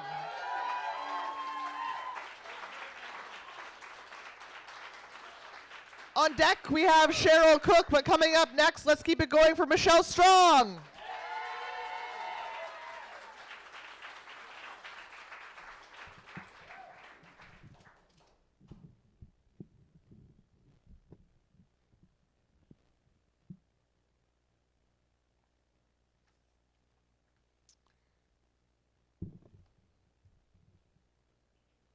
Deadline, diary, ADHD version, come along with me. 8 a.m., assignment due at midnight, woke up calm. It's fine. I have all day, lots of time. This thing is a dance, and I know how to sway. 12 p.m., close friend story, watch out, okay? Academic weapon incoming, starting now, for real. Made lunch instead. My brain said, let's take a nap. So he napped. And boy, did that nap slap before 2 p.m. And I'm waking up with dread. I swear I set a timer for 30 minutes. Need to spring out of bed, avoiding the doom, scrolling, open the document, stared at the wall. I could cry or I could write, did neither. Smoked a joint. 6 p.m., okay, I might actually bomb this. Thought about emailing the professor. Thought about dropping the class. Thought about quitting university entirely. Drank water instead. Ooh, growth, right? It's never linear, it compounds, right? 7:30, mental fog, physical tension. Geez, I'm 5 more years to 30. Stretched my back, stared at the ceiling. Google ADHD study hacks for young adults, stoners. Aish, too revealing. Found a playlist called Study or Die. It's now or never. 9:15, and the switch flips. Every sentence appears before I think it, like my brain was hoarding ideas just to throw them at me now? I'm typing like I'm on fire. I am the fire. 10:30 p.m. and I am in the zone. Every tab open has a purpose. Every word sharp. Every moment owned. I'm synthesizing academic intellectual material. I'm doing more than just making sense. I'm giving them their mention. I'm citing my favorites. Truly one of a kind in my generation. 11:48 and I just know I ate. I could write our conclusion or a TED Talk right now. Like this is something I was meant to do like from the day I was born. I am riding the wave. I am the storm. 11:59, submitted, heart racing, exhaling, like I just birthed it, brain still humming, God tier performance with an extra minute allowance. Now imagine if I had just a bit more time.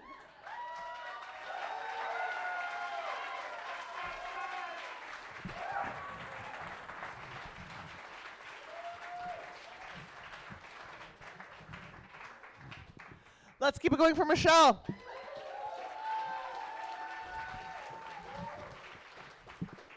Judges, can I get some scores for that last poem, please? We're ready to roll in a 3, 2, 1.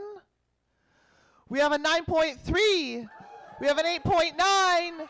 We have a 9.0. We have a 9.5. And we have a 9.1. On deck, we have Simon Massey coming up next. Let's keep it going for Cheryl Cook.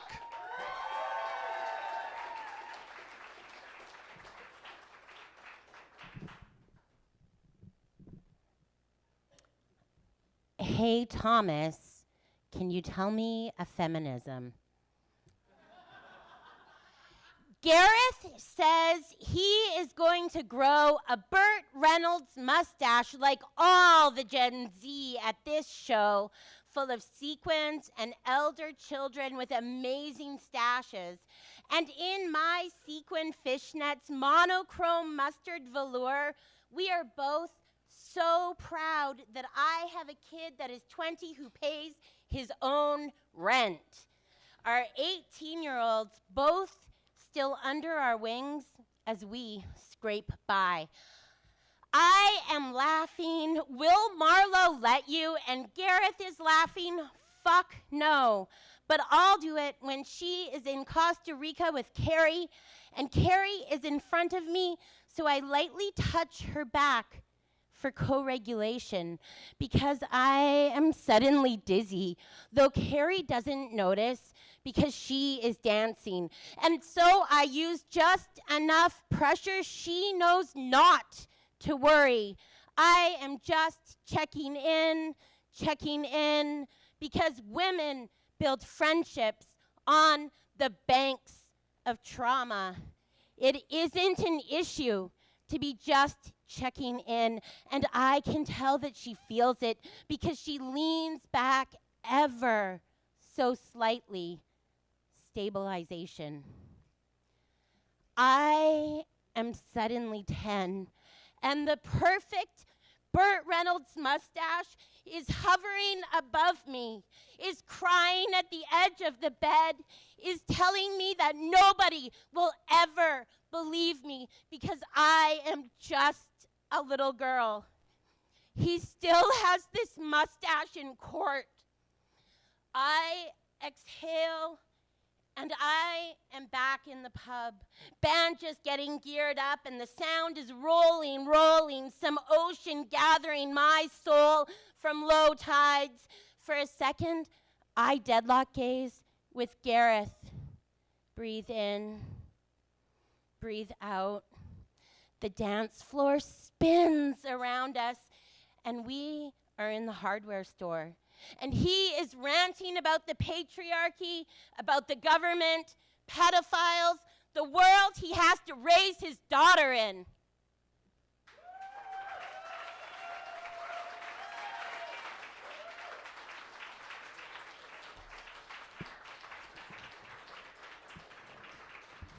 Let's keep it going for Cheryl. Sorry, I was going to combine Carol with...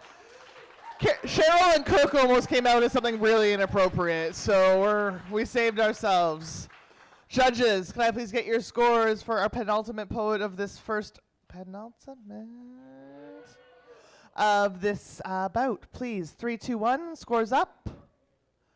We have a 9.1, a 9.3. Let them know what you think. An 8.9, a 9.4, an 8.9. Let's keep it going, which you know what that means. This is the final poet in this bout. Start clapping now for Simon Massey.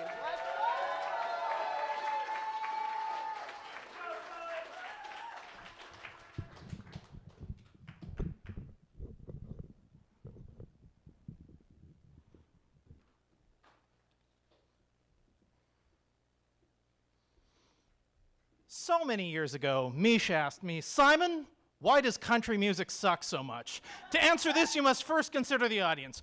Picture you driving your Ford F-150 back to Dallas from a rodeo town 500 miles away. You're barreling down the lonely desert highway, the pair of rubber testicles attached to your back hitch vibrating with the road grain. You need some music to occupy yourself, something with a melody and lyrics to keep your mind from wandering. Otherwise, it's just you and 4 hours of the existential terror of your existence. Why, you could get up to asking horrifying questions like, what have I accomplished, or am I happy? And that, pardon the obvious metaphor, is a road you don't want to travel down. You've spent the last 6 years hopping from rodeo to rodeo, riding bulls and eating at tailgate parties. The only physical interaction you have with your friends are high fives, the occasional fist fight, and a firm pat on the ass after a good game of football. You are living the dream, the way Jesus intended it. And if you're not perfectly happy with this laugh, then there must be something terribly wrong with you. And oh God, whiskey from a man, beer from a horses, whiskey from a man, beer from my horses. Steve rode 5 hours with a broken radio once. When he got back, said he didn't want to watch UFC anymore. Said he never lacked it. He moved upstate and works at an art gallery now. When Joe Jack went up there to confiscate his man card, said he didn't need it. Said he threw it out weeks ago. Your thoughts grow to your own card, nestled in your wallet, crudely laminated, a cheap imitation of a driver's license, but with a picture of your scrotum on it. Steve also said something about bioessentialism, which you took to mean he was a vegetarian, and ended off lecturing Joe Jack on toxic masculinity. Your hand trembles visibly on the wheel. You let out a forced laugh. The only way my masculinity could be toxic is if I developed an allergy to studliness. You exclaim, too loudly in the empty truck cab. You're sweating uncontrollably, and you feel the same feeling of terror and sadness you imagined Steve felt, beginning to envelop and crush you. And as the feeling overwhelms you, you pass out of the radio dead zone on the highway, and the smooth, xenophobic croons of Toby Keith fill the truck cab. The world comes back into focus. Rodeo is great, nationalism is great, experiencing a full range of human emotion is unnecessary.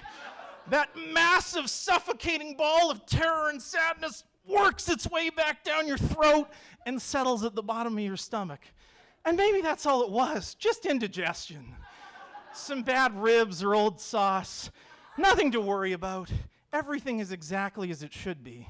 And that's why country music sucks so much.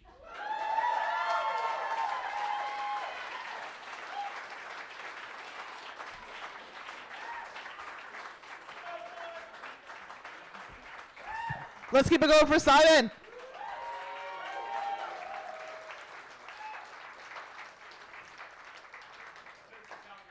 I didn't even, yeah, you guys, I know a thing or two about country music. Ha! Judges. Please have your scores up in a 3, 2, 1. Can I was going to ask you to put them up again. I can see them. I don't know what's happening. But I do want to note that I did make it the entire way to the end and did not forget to ask for the scores. So it's because I can see you now. So it's like, I'm like, oh, okay. I feel like you're holding me accountable, and I do not like it. 9.6, 9.4, 9.5, 9.8, and a 9.6. And guess what?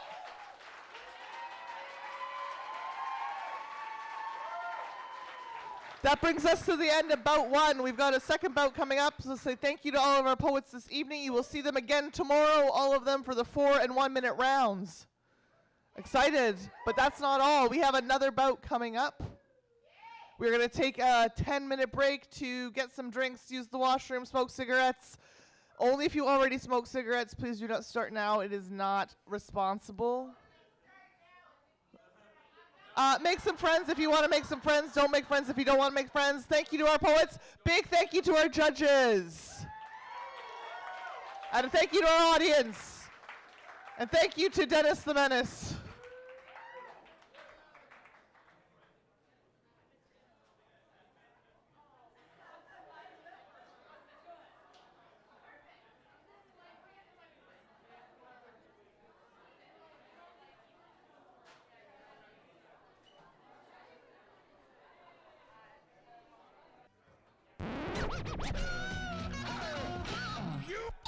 You may never have to go, no.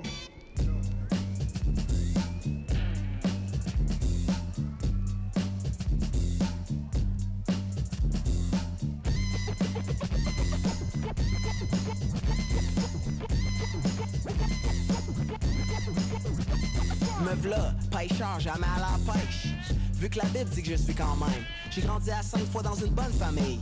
Jamais vu ailleurs de bonne valeur de même, I mean. Citoyen exemplaire, enfin presque. La cour municipale peut quand même kiss mon ass, comme la TVQ/la TPS. L'inflation sur le prix de la laisse verte, je vois des barres CS depuis que je vais plus à messe. Les stress de la vie me ruminent comme une vache. On est déjà longtemps après la bonne nouvelle. C'est ça qui me donne envie de skip le journal de merde. Dépoussiérer un Tao, dont une Bible. Quand t'as un peu de temps non rémunéré de libre. Les bagnettes Philippe, ils disent qu'il y a toujours moyen de tout moyen. Et Dieu, c'est l'arme, la fin, la baïonnette. Colossiens 3:20, sois un étudiant, pas un enfant problème. Étant tes caprices sur la corde à linge. Demain matin, ça va peut-être bien que toi le pape le mince. Pas encore eu de baptême, G. Désolé, mais c'est foutu pour les names. La place est déjà trop plein. Ça fait que retourne danser le fond pour l'éternité en enfer. Comme le font le reste des autres no-names. Si t'as une belle peau, tu mets encore du fond de teint. Sache au moins t'humilier, sois haut mais pas hautain. Comme la rendu fond de tantine, le bébé au sein qui écoute le pasteur que le micro tient. Et là, dans la gang de la Pentecôte, ça parle en langue, à fin des louanges, le monde tombe. Ça prie fort que les anges de l'art des technologies de l'information ramènent pas le drama home. Qu'à cause d'elle, le petit dernier devienne pas un moron. Déjà chanceux qu'il y ait le bon nombre de chromosomes d'eau. Compte les blessings au boy au pas au compte good. Forever le dimanche va être relax comme jour. Le reste du calendrier c'est une bonne joke. Ça fait que prends ça dans l'explical ta tête dans ton poncho. Puis ça va être all good, t'es-tu avec moi? Même si t'es pas avec moi, t'es quand même avec moi. J'parlais pas de nos idées mais de l'homme au sapé similaire tout nu en dessous des vêtements. Joue pas aux diables, t'auras pas peur de lui. c'est pas juste un poème farfelu.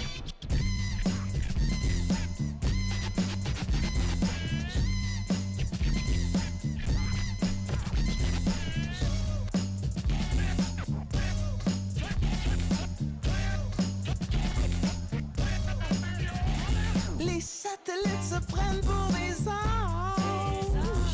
La rumeur court qu'un jour ils vont crash puis redescendre. Le hood au complet malade d'une église à ciel ouvert. Ça fait qu'à chaque jour je suis sainte Marguerite, ma mère.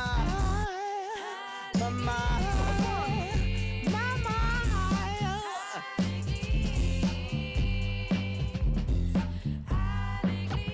À l'église. À l'église. À l'église. À l'église. À l'église.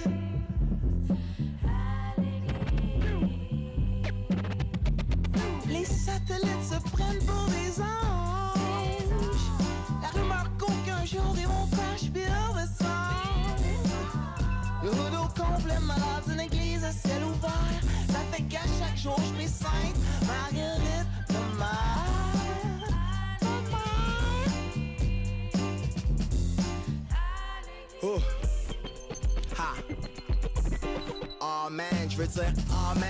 Wireless, mais t'appelles encore ça all ligne. L'autre là j'ai d'indigits, plus rien fait tic-tac. Ce qui restait du passé, là le feu sur le kidnap. Pour pas dire un setup, ça m'a l'air d'un mismatch. Comme pris dans le post, combi en beau Bismack. C'est pas grave si on skip le dash, faut pas être en part au service. Après l'église, on se fait un picnic. Il me faut aussi de la ligament, c'est pour mon équilibre. Si c'était pas là, je sais pas how long can a nigga live. What you smoking on? Juste passe pas les trucs forts qu'après avoir goûté t'as plus aucun an. Ce poisson verra jamais le bout de son basketon. Ça tarde des Iroquois, l'histoire donne mal au colon.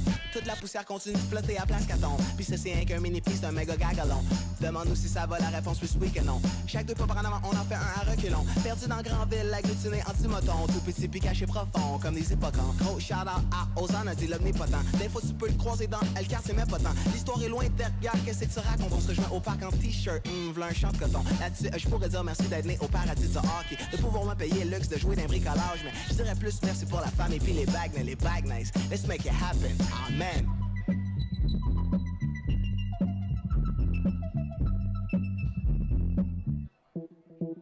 Ok. J'ai demandé à Scred de faire une instru simple. Parce que je vais dire des trucs simples. Parce que vous êtes trop cons. Ok. Simple. Basique. Ok. Les gens les plus intelligents sont pas toujours ceux qui parlent le mieux. Simple. Les hommes politiques doivent mentir, sinon tu voterais pas pour eux. Basique. Si tu dis souvent que t'as pas de problème avec l'alcool, c'est que t'en as un. Simple. Faut pas faire un enfant avec les personnes que tu connais pas bien.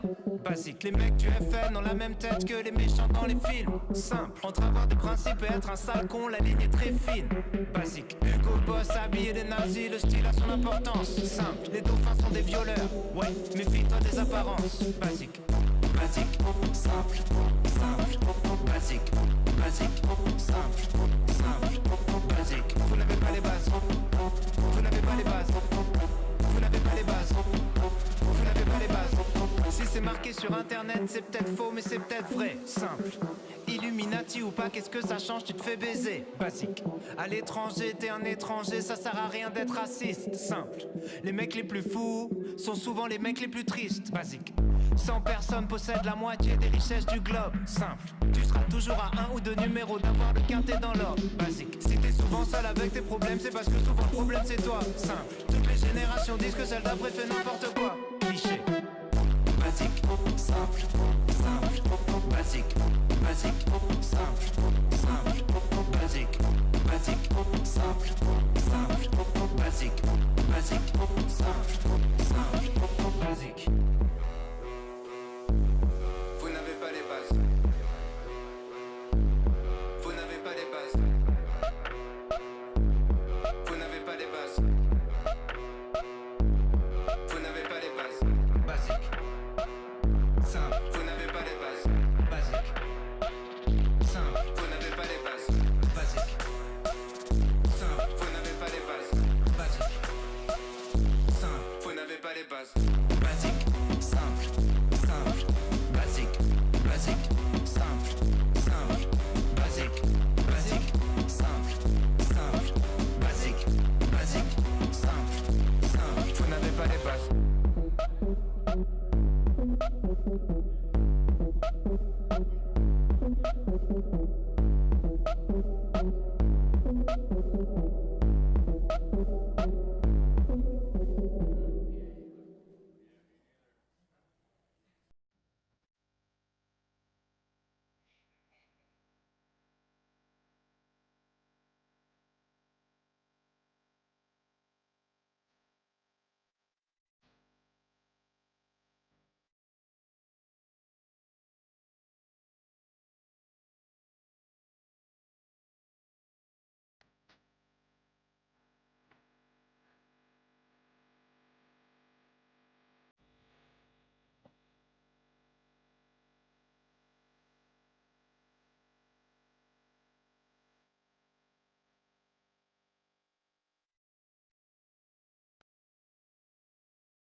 it's time we blow this scene. Get everybody in the stuff together. Okay, 3, 2, 1, let's jam.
Singing low while I pop a bottle off of your chain swinging, clang clang, and it costs a lot. Bitch, I'm always at the guala, yeah, and you are not badass beat. Keep on going till you hit the spot. Whoa, I'm a big bag hunter with the bow.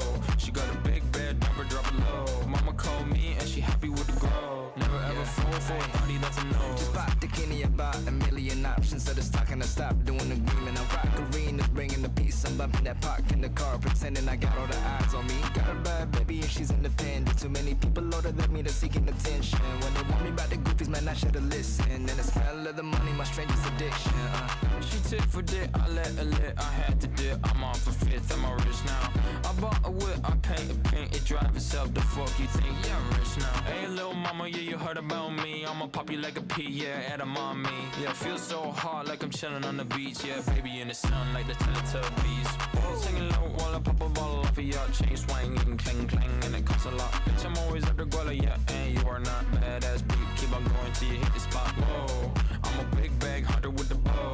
She got a big bed, never drop it low. Mama called me and she happy with the grow. Never ever fall for a party that's a no. I've been in this club and taking shots. If you get your mask off in the photo, you getting crap. Hopping out the phone, shut the CVS is like a block away. Bought a moisturizer, my ice cold is dry on my face. Don't need that VVS, my ice is fake. Your life is fake. I choose to do it for my pocket's sake. You're basing your opinion, so what the major says. I renovate the bad energy I erase. Yeah, I don't really ever wanna top.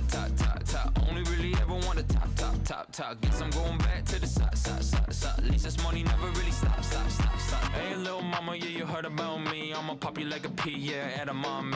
Yeah, feel so hot like I'm chilling on the beach. Yeah, baby in the sun like the Teletubbies. Balls hanging low while I pop a bottle off of your chain swinging, clang clang, and it costs a lot. Bitch, I'm always at the guala, yeah, and you are not badass beat. Keep on going till you hit the spot. Whoa, I'm a big bag hunter with the bow.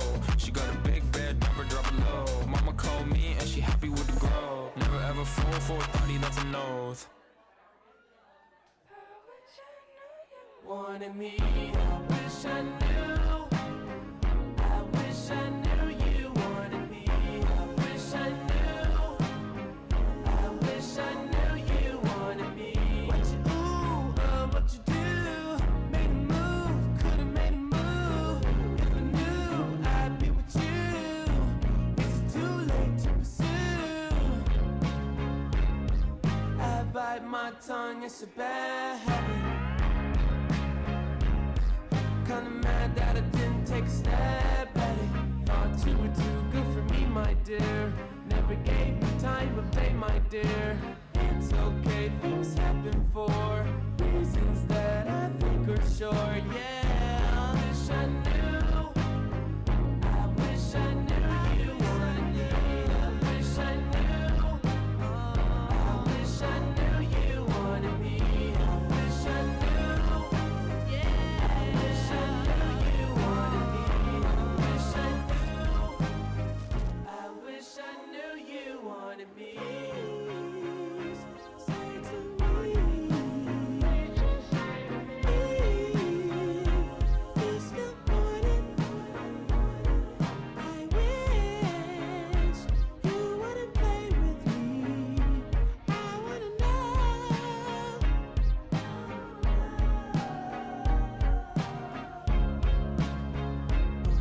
Can I bite your tongue like my bad habit? Would you mind if I tried to make a pass at it? Now you're not too good for me, my dear. Funny you come back to me, my dear. It's okay, things happen for reasons that I can't ignore. Yeah, I wish I knew you wanted me. I wish I knew. I wish I knew you wanted me. You can't surprise a Gemini. I'm everywhere, I'm cross-sighted. Now that you're back, I can decide if I decide if you're invited. You always knew the way to wow me. Fuck around, get tongue-tied. I turn it on, I make it rowdy. Then carry on, but I'm not hiding. You grabbing me hard, cause you know what you found is biscuits, is gravy bag.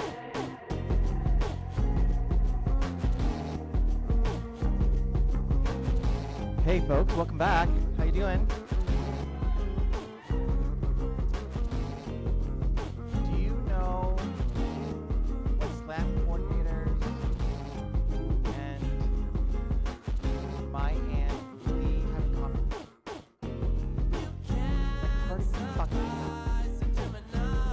It's like fucking poet. Also, who here likes pineapple on There's a division of this in our community. And I am also very strict.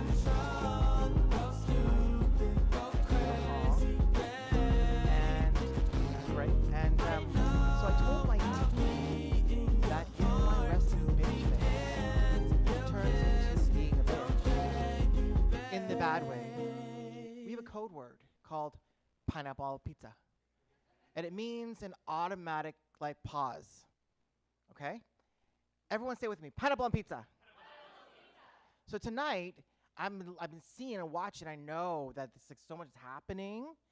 And you're like consuming a lot, and you're being poetry getting under your skin, injecting poetry under your skin, and it's a lot. And so I want to offer the same thing to everyone here. Can we all agree that if you're like, yo, I just need a moment, just say to your friend pineapple on pizza, and you all just take like 30 seconds to like back the fuck up?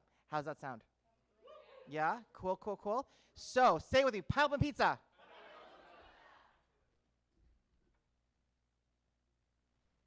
See, it works. It works. Cool. Also, big plug, in a lovely, like, 4th, 5 row something here. This is Skylar K, everybody. If you were here, yeah. Happy birthday! I'm kidding, that's not, no, it's not that, it's not that. Tomorrow afternoon, if you like what you heard and you want to write some things, Skylar is an award-winning national treasure, though living in Alberta, is going to be doing a workshop here, right here in the afternoon. So go online, check it out, come out. But are you ready for the poetry? Yeah. Well, you got to keep that going for a world champion, a SIPS champion. Give it up for your host, Lady Vanessa!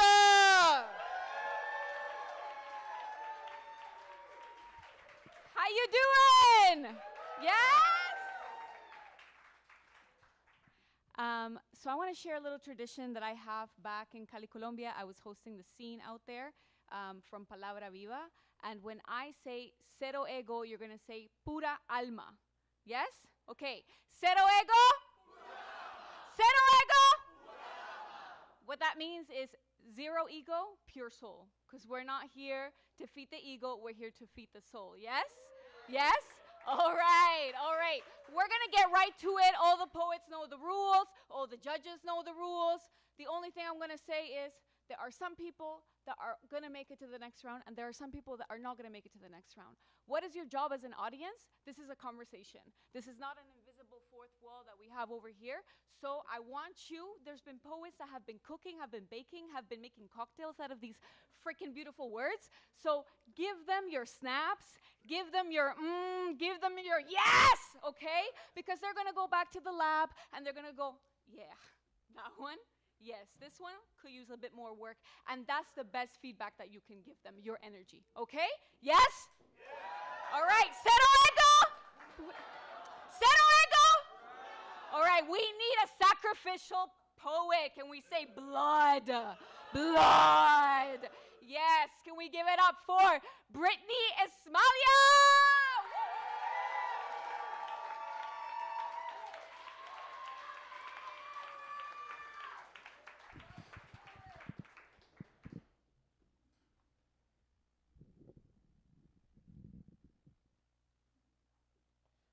I was informed I was doing this about 30 seconds ago. Sorry for this time violation. Oh God, they've handed me another microphone. What am I supposed to do with this? I should probably say words. Words into the microphone. Words picked specifically to go into this microphone right here. Feather words swaying, tickling your lobes. Kamikaze words hurling themselves like all these birds into high-rise windows, piercing the air to land in your ears while retaining every ounce of their initial wordiness. Nothing lost to the wires, the speakers, the pull of gravity as they glide and careen toward you through the air. These words right here, and also the words that came before these words, and the words that will come after these words, but I haven't said those words yet, so we don't need to worry about them just now. The shape of them, whether they're jagged and pointy or soft around the edges, tender. Whether they'll land like stones shattering your windows or cotton packing your head. Whether you're even listening, whether you want to be listening, but your recalcitrant mind is wandering, whether you think you're listening, but will later find you've been far away the entire time, whether the things I know and believe and the things that you know and believe are so disparate as to twist and contort and reshape these words on their word journey into something I never meant for them to be. Words like a knife, a sword, my teeth, words like bouquets and cupcakes and every prayer I've ever prayed, liturgy and insult heard from the same line. Imagine that. I keep a torn-up dictionary in your favorite hat and pull handfuls for occasions just like this. That's called plausible deniability. See, I never picked the words picked me. I don't even know what half these words mean, let alone from whence they came. I've seen my fictions taken as truths and my facts disregarded. I've seen my words folded and twisted into shapes disfigured beyond my recognition, seen them drenched in thick, bitter bile intention and force-fed back to me. Acrid and unsettling, fermenting sour in the gut, all those rotten hymns rising in the throat, burning this esophagus, and all I can do is try to aim the putrid projectile word vomit away from you. All I can do is find more words, arrange them into shapes I find more pleasing, hope you do too. How will these words find you? Sugar rimming your glass? Rust in your pipes? Are these words bouncing riotously off your walls or falling flat onto your shelves, your floor, like so much dust? All I can do is open my mouth, make shapes, send words into the microphone and trust the wires, the air to carry these creatures as I have formed them. The rest is up to you. Thank you. Thank you so much, Brittany. Keep that applause going. And judges, I'm going to need your scores in 3, 2, 1. We need to be... Okay, we got a 9.1, a 9.3, 9.4, 9.8, and a 9.1. Now, judges, that was your calibration poet. Every single poet that comes after that, you're going to judge based on that score, because the audience will try to persuade you, and you cannot be persuaded. All right, let's give it up for Miss Jerry. Let's go. Keep that applause going all the way up to the microphone.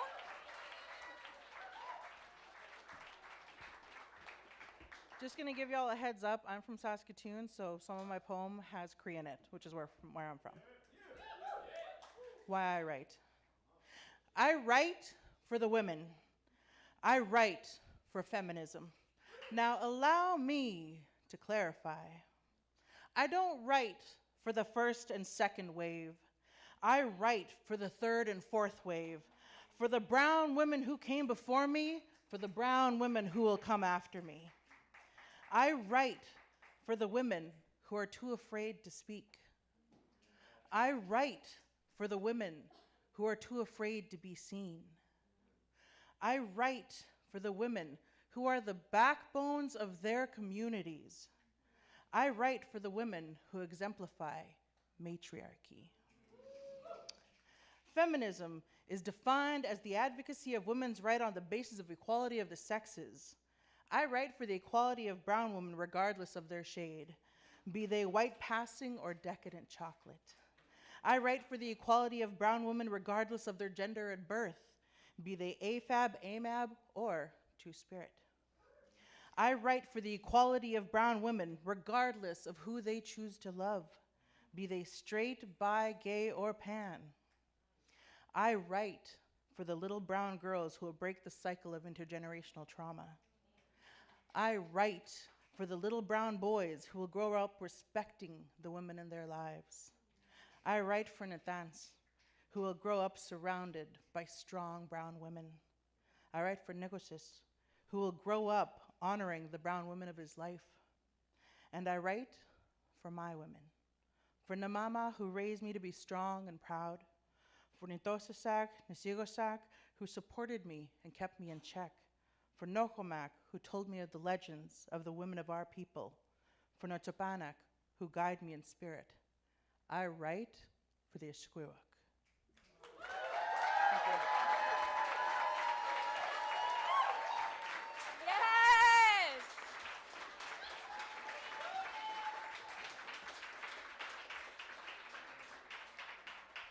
Judges, 1, 2, 3, put up your scorecards.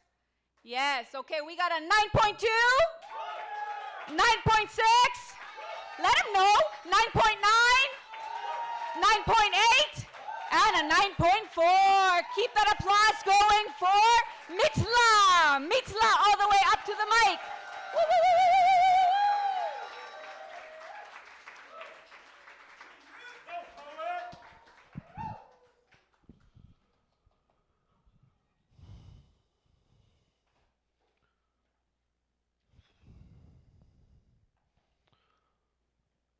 Evolution is living up to the names I'm given. Revolution is giving love to the change I'm living. And introvertedness means if I speak up, I mean it. So if you call me anger, you haven't fucking seen it. Because church has never provided purpose. It told me I'd earn my feathers. But sure as hell told me that I'd burn forever. And before 51, it was a crime to sing. Sometimes there are no words to define the things, so I went ahead and named myself a mind with wings. And what's more dangerous than a dragon thinker, burn your wave and flag and wagging finger? Because you left it up to us to drag the river? That's the cost of lost love and all we've ever heard before. So what else can a conqueror afford other than the word of war? All my brothers went to war, but only some became troops. I'm from the same cloth and not from the same noose. From the torturous history they skipped during class, bowls of fire leaving your flags and scripture in ash. Because in 159 years, Canadian is something our hearts never were. History's nothing if our parts never hurt. It's in our art, our loving, and it marks every word. And when I came with sharp words that weren't to sever but to carve lessons in the air so we learned together. And it hurt so much to learn I was naive prior, that I believed liars told me I'd burn forever, now I breathe fire. And refuse to represent naive pride while any role in white society's side ensures our proper identities die. For a free country, you sure aren't letting me decide. Because without supportive legislation, I doubt I'll afford an education, thus I know I'm oppressed. I know more that I'll leap higher. I know I'll burn in hell. I know more that I'll breathe fire. And I know some natives will lose their ID just to pad their wallets. I mean, it's all I see when you grad their college. How could you be free if you only had their knowledge?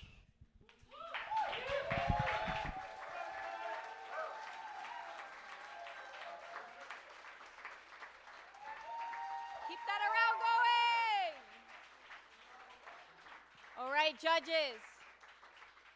At the count of 1, 2, 3, put up your scorecards.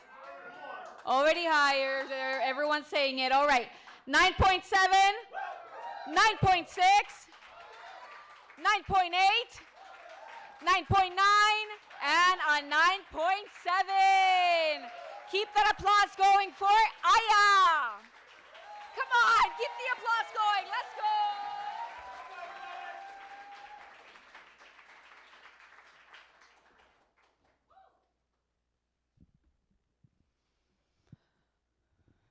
By the fig and the olives, Scripture swears, by the pureness and the resilience of humanity, your father's father shall remind you neither will be enough, that you will not stand tall enough, that you will not be strong enough, that the olive trees of Palestine will grow past you, that the fig trees of Afghanistan know resilience better than you, that the pureness of humanity has dissipated, the love of humankind has evaporated. And so, the ruins of the Middle East is enough proof that intimacy is no more.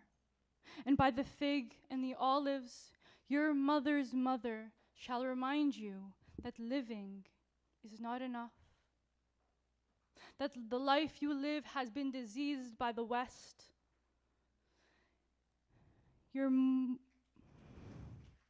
She'll remind you in your moments of vulnerability that God is watching,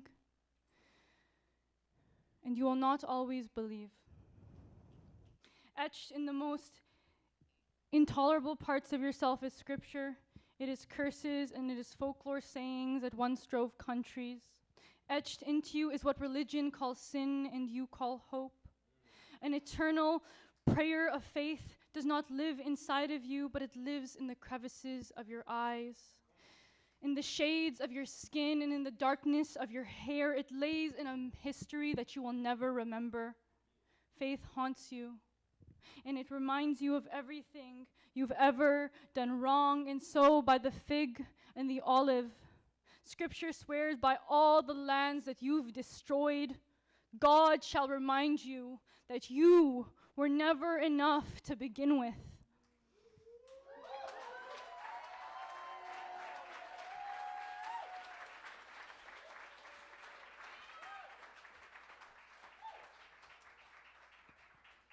Okay, judges. 1, 2, 3. Put up your scorecards.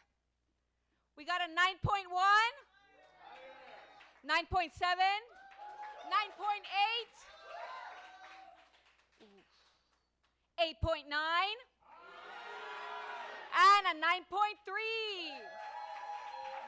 Keep that applause going for Chantel DC.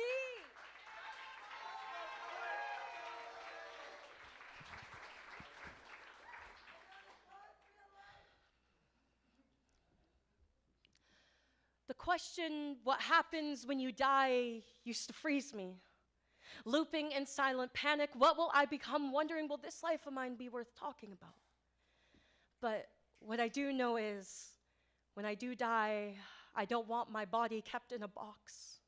I want my body wrapped in blanket, given back to earth, returned to our original mother, bone to soil, breath to wind. And if that is not enough, burn me to ash. Turn me back into stardust, into the universe we once came from.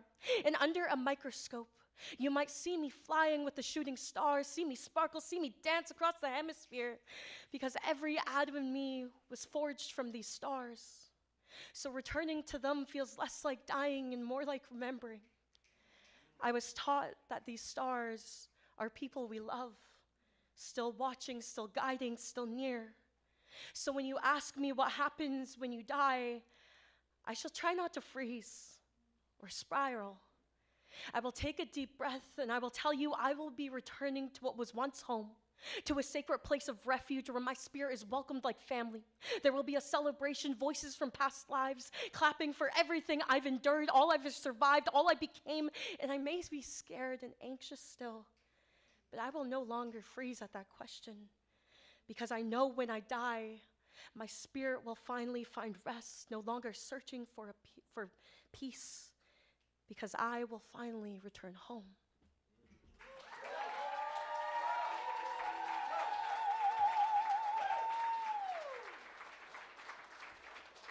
Judges!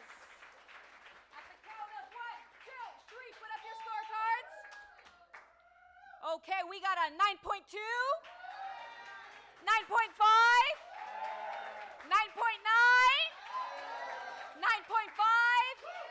and a 9.7. Keep that applause going for Jules, all the way up to the microphone.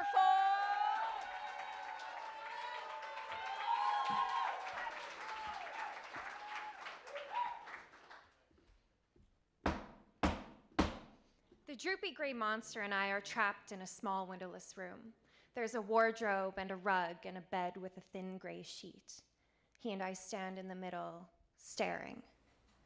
We are all each other has. Someone is at the door again. I am scared. My monster is scared. I lead him to the wardrobe and I push him in. I try to shut the door, but he doesn't fit anymore. I grab fistfuls and I try to stuff him back in, but he spills out again. I rip him from the wardrobe, lead him to the center of the room, grab the rug, throw it over top of him. He is obviously a droopy gray monster with a rug thrown on top. They are growing impatient. I try to hide him under the bed, but it rests on his belly and lifts from the floor. He wasn't always this hard to hide. I'm so sorry, my monster. I don't think I can hide you anymore. I have to open the door.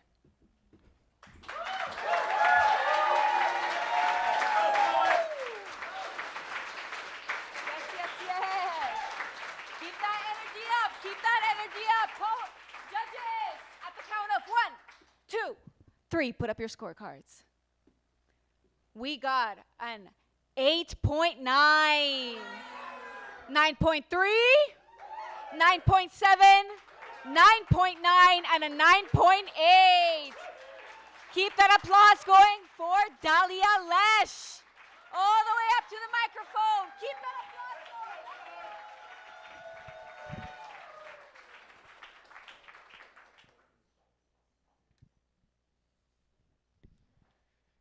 I'm not like those other men. I'll respect you, he said.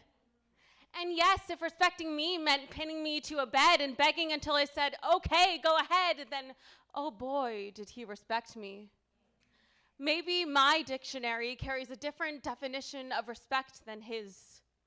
I always give them the benefit of the doubt, and doubt that I am worthy of anything more than their definition of respect, for I'm used to disrespect. After all, I'm born from memories of chains dressing my body, being punished for my pain as if it were a crime to hurt. But the real crime is that now I have a choice, and still I let them.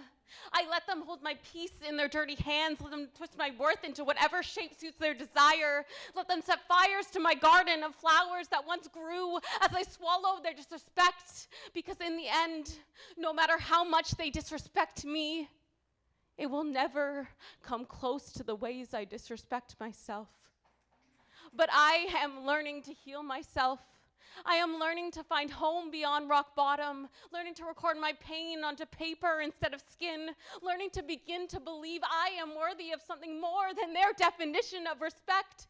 For I'm tired of disrespect dressed in the disguise of care, tired of the lies only to find I am left with nothing but the traumas they leave. I am not the sum of their disrespect. Deep down, I know I deserve a peace that doesn't come at the price of my silence. Deep down, I refuse to accept their neglect, and though the scars remain, I will no longer wear their disrespect like armor. And maybe one day he'll say, I'll respect you and mean it. But until then, I'll show myself the respect that they never could. Thank you so much.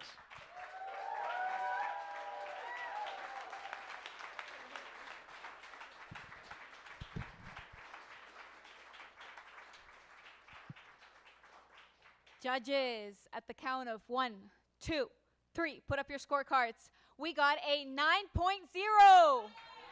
9.2, 9.6, 9.9, and a 9.8. Applaud the poet, not the points. And let's keep that applause going for Janika McIntosh. Let's go all the way up to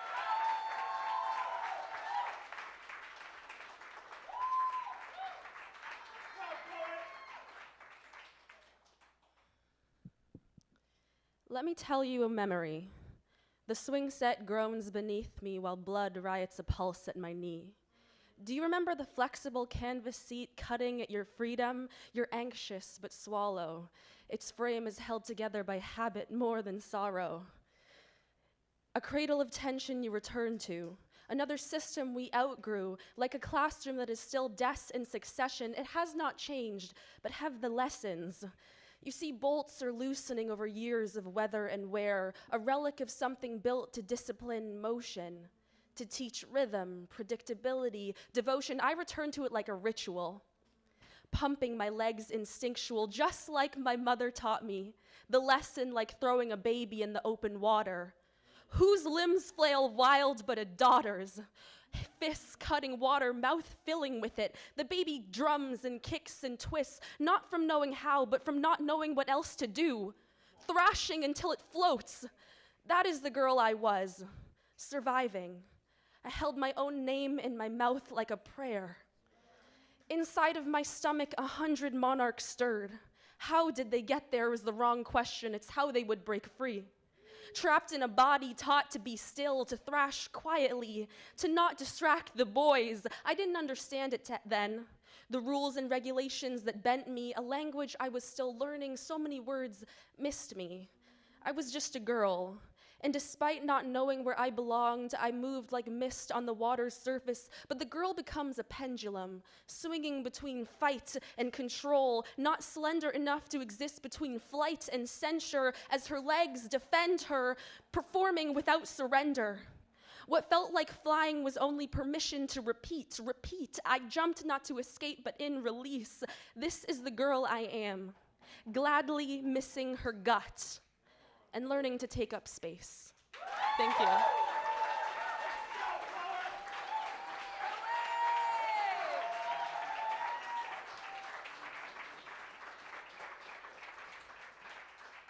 Judges, put up your scorecards. 1, 2, 3. All right, we got a 9.0, 9.5, 9.9, 9.6, and a 9.6. All right.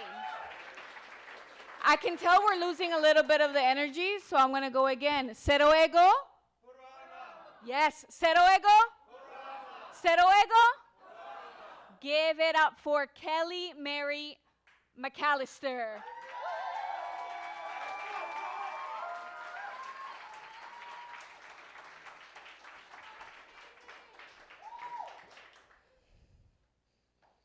I feel like my depression is behind me.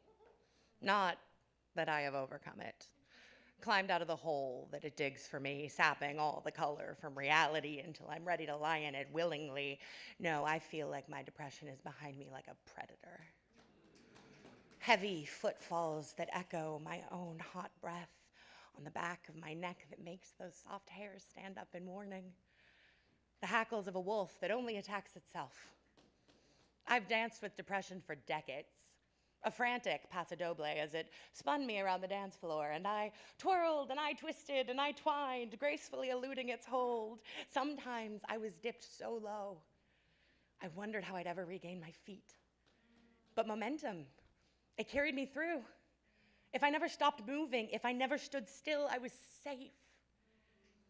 But I was also cursed, like Anderson's red shoes. And all things take a toll, and now I'm paying my dues. I can't even walk properly anymore, let alone dance. My very bones have betrayed me. And the doctors can fix it, but won't because of what I weigh. So for the time being, I am easy prey who cannot run away. I can just laze about and while away the days, watching my life go astray, my mind in utter disarray as I write these maudlin poems full of worthless cliches. My dance with depression is now a battle of wills, while my will is whittled away. I'm playing useless checkers against chessmaster skills. I'm tired of being mentally ill and physically still with this pain that no pill can kill. I feel like my depression is behind me, closer than ever before, like a lover at my back, the probable winner of this war. I feel like my depression is behind me, and I don't know what happens now. I feel like my depression is behind me. I'm so afraid to turn around.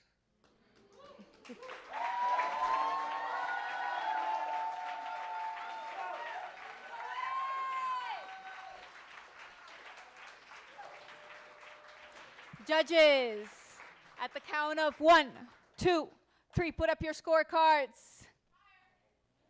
All right, and we got a 9.7, 9.6, 9.9, we got a 10, and we got a 9.9. Keep that energy going for Steve Miller, all the way up to the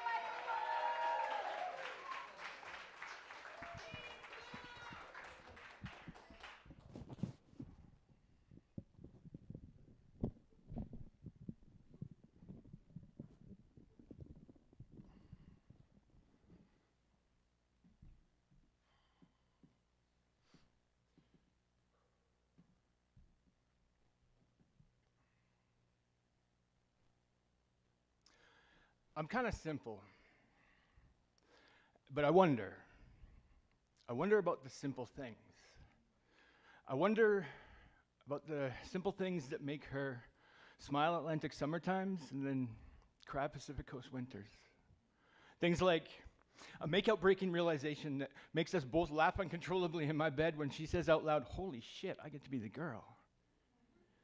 Wonders unlocking a chastity belt that's been swirled in rainbows for protection don't always lead to lucky charms when so many tricks have been drilled rabbit hole deep as a kid. Sex becomes a mixed bag of emotions, breaking open all preconceived notions of what love should feel like as I hold her, painted egg tight, so she can beat my pillow black and blue with mascara tears. Wondering if it'll soak up the pain or if every feather will float fuck yous to heaven like weightless thank you letters to the gods for doing nothing but watching all those times he took what no father should ever take from their daughter. I wonder how to tell her I believe everything happens for a reason. I wonder if I still believe it myself. I wonder if these wings on my back are strong enough to carry us both. I've been the Thunderbird for timeless battle-torn heroes, chartered from Hades to hell and back again on my asbestos beliefs, but this is hotter and heavier than anything I've ever felt, and telling her she's beautiful just feels like a Band-Aid on a scar. But that's not going to stop me from spreading my arms as far as I need to float feathers to her face on the thunder fuck whisper that reads simply, "You're beautiful," scars and all.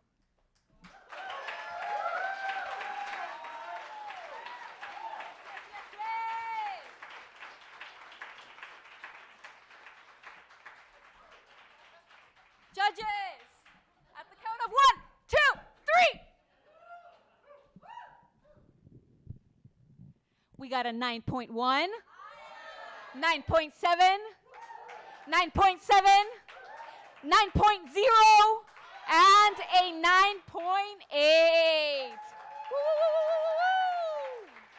And keep that energy going for Kim Dominique Ferguson. Come on, all the way up to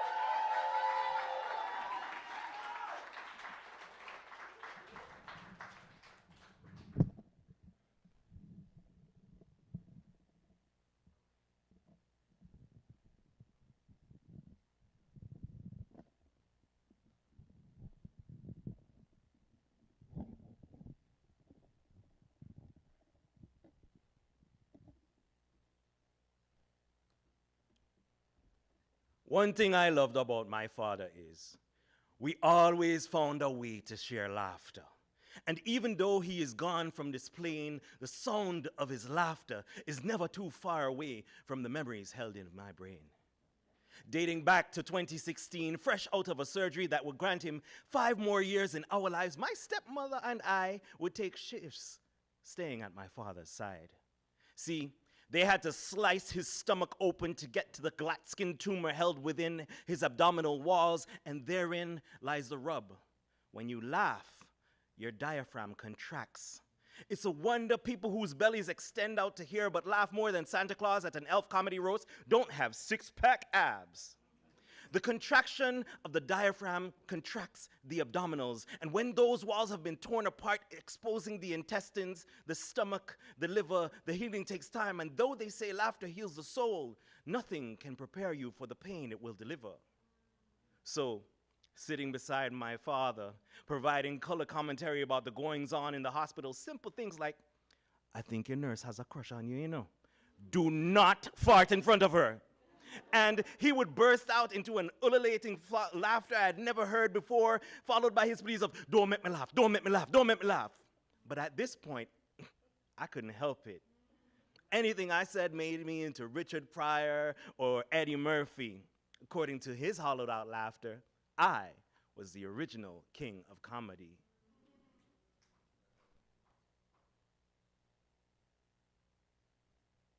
What would I pay to hear that laughter again?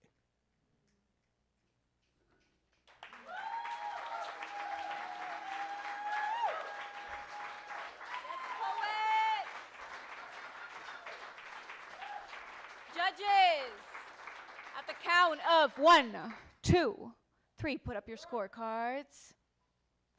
All right. And, ready to scream?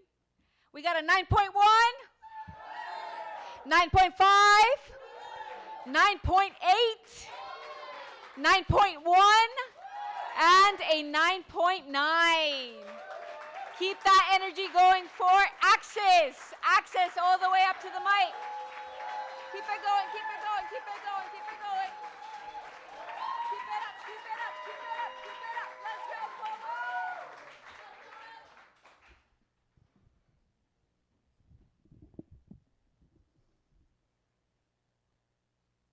This is my little poetry book.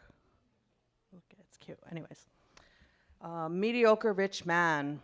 It wasn't just an opinion, it was a rhetoric. A dick demanding dominion. Your uterus to him, your hands and feet to the kitchen, your mind lobotomized, your lips repeating his lies. It wasn't just words. When men in power create the laws, reproductive rights freshly chewed in their jaws, blood on the floor, yet the law applauds. A reminder of just how bad it gets when we trust people with money and private jets. It wasn't just politics, it was fascist, choreographed violence. The truth followed by silence. Cages colder than their excuses. These millionaires are selling you job scarcity for work they'd never do. It wasn't just to be great again, a country they claim to love, built on hands they'd never feed, on earth they'd never honor, graves denied, history rewritten, genocide is a lesson, and oppression is footnoted. It wasn't just scripture, it was matriarchal erasure. Jesus loves him, he proclaims, preaching the cross to excuse the whip, sanctifying school shootings To forgive God-given guns, baptized in apathy, he was buried with his gun. It wasn't just him. He showed us patriarchal extremists, a martyr to the pacifists. It wasn't just commentary. It wasn't a threat. It wasn't a warning. It was a promise. Too little, too late.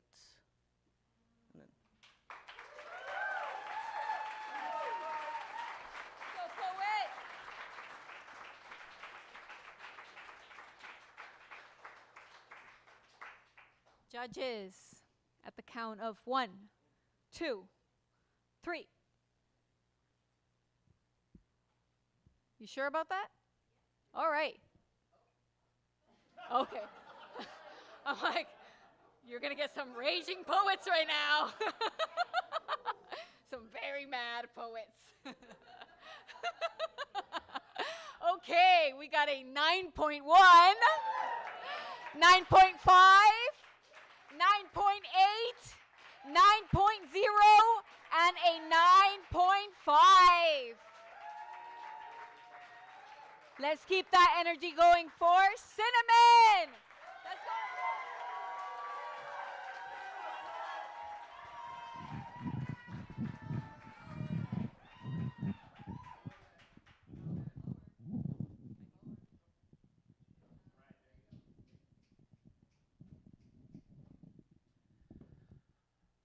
Artless bitches love a good laugh. But their story's been told I own my path. In fact, I'd rather smoke an 80 rock than crack jokes around you hacks. My style doesn't compare, it's a fact. In fact, I'm in a juicy sweatsuit I stole right on off the rack. Security steers clear of me as I head on out the back of the store. Boo-boo the fool needs a wipe for the drool. I don't get cocky, I'm not a mule. I never lift anything minuscule. My mother taught me to settle for less than to walk to school. So I rep petty theft like it's genuine couture. Your threads look like grout on the tile floor. Lame like laminate, crying out, damn it. Flaccid sock dribbling out pre-cum as I show you the door. I shit on these whores onto my hardwood floors. Stop, drop, and roll the pipe back and forth. Fire burning on the dance floor. Flip my script and pop my pussy to the hardware store. I'm a thrift store whore, corporations I deplore. I'm repping hand-me-downs like it's luxury. Robin Hood, a budget boutique, that's the way for me. My small-time hustle comes across a little lesser than your richest so ritzy thinking you're a snazzy dresser. But when I look at you, I cannot help but play professor. No amount of cash can change the fact you look like Uncle Fester. Fast fashion faggots, all sluts for Lulu. I give off more sex appeal and flip-flops than a moo-moo. Clap back so fast I got these hoes on their tiptoes. Tappity-tap goes my gel tip shutting down these twirls. Clickety-clack in my heels hurrying past you hoes. Babbity-boop, sucker punched you. Nice blood red clown nose.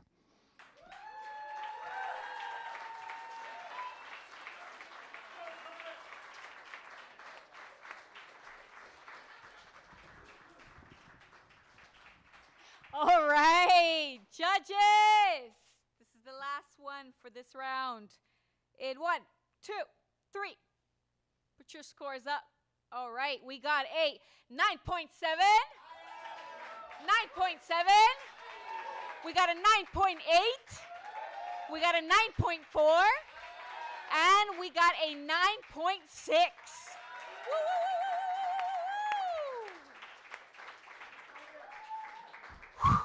We made it.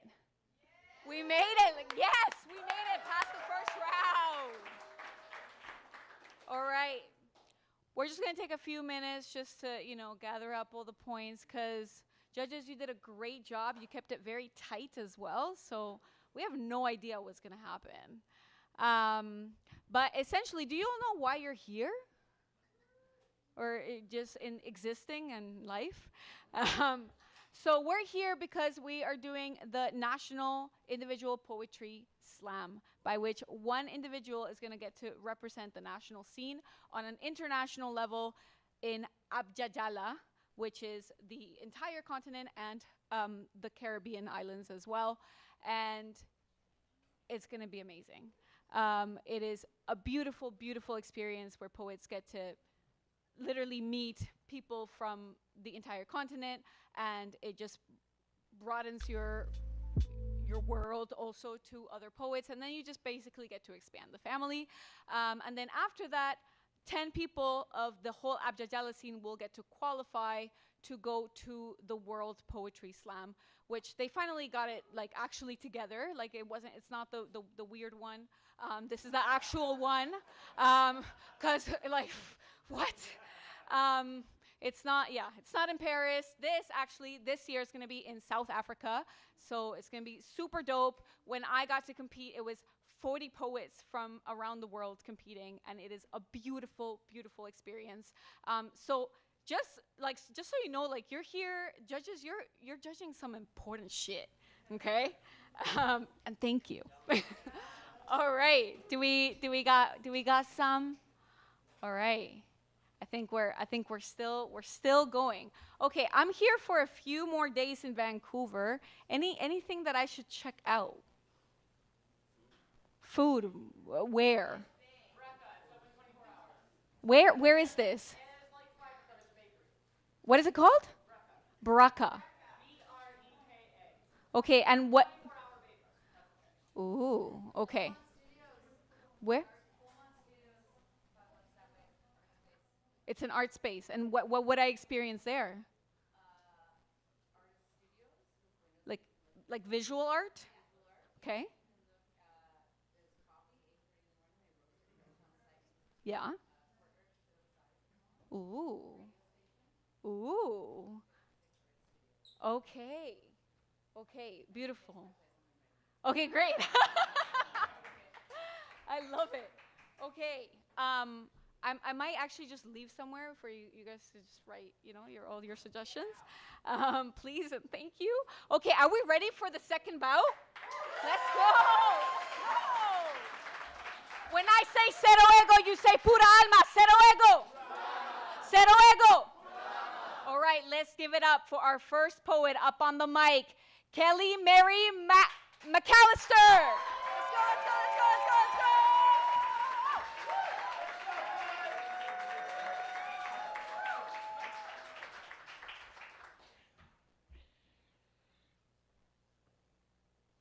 I got a joke for you. Are you ready? Your mom is so fat. No, see, this is where you say, how fat is she? You know how it goes. I'm going to start again. Your mom is so fat. When she went to the circus, she had to wear the tent. See, this one feels personal because I've been under my fair share of big tops. We've all seen it. The plus-size silhouette. As if we're swaddled in fabric and use the whole roll, we can disguise that we have rolls, but the designs feel old. It's all that's sold. There's only 1 or 2 mannequins in the mall with my mold, and they're all turning out the same shitty cold shoulders. My fat ass doesn't want fast fashion, but I can't afford bespoke. It's fat fashion that's the real joke. And speaking of, let me try another. Your mom is so fat, she spells food desert as a dessert. See, that one's funny because it's a desert. A place without access to food, not just in quantity, but also quality. When 1 in 4 Canadian families are struggling with food insecurity, and 1 in 3 identify with obesity. That's a joke too, right? How can less access to food cause us to outgrow our box? Because it's not a joke, it's a paradox. When the only food you have access to is ultra-processed rot, full of sugar, vegetables costing more, and who's got time to cook her? When women without a degree are 2.2 times more likely to be fat like me, there is a link between size and Western poverty. We need less preaching, more policy. But I guess it's easier just to make fun of me. So let's do another. Your mom is so fat when she went to the doctor with a broken wrist, they told her to walk it off. That one's funny because it's true. Did you know fat people are less likely to be screened for some cancers? Do you know what that leads to? The answer, less fat people. We're more likely to die of them. 40% of treatment providers indicated negative attitudes about people in higher weight bodies. They see us as non-compliant patients. They spend less time with us overall. They show us less patience. They tend to attribute every complaint to our weight, no matter how faint the correlation. Lump in your breast? Diet. Pain in your ovaries? Diet. Uncontrollable sneezing? Diet, and bless you. Now I've got time for one last joke, and I think it's the best one yet. Your mom is so fat she couldn't even die with dignity. See, studies show an increased risk of suicide amongst young adults in higher weight. It seems something is making us sad, and I do wonder what that could be. But at the same time, you're less likely to be successful. Another study shows that you're less likely to die by suicide if you also have obesity. And on the off chance you are successful, it's going to cost extra to cremate you. Even in death, we are charged a dignity fee. So I guess it's a good thing when your mom jumped off the roof, she bounced. Are you laughing yet?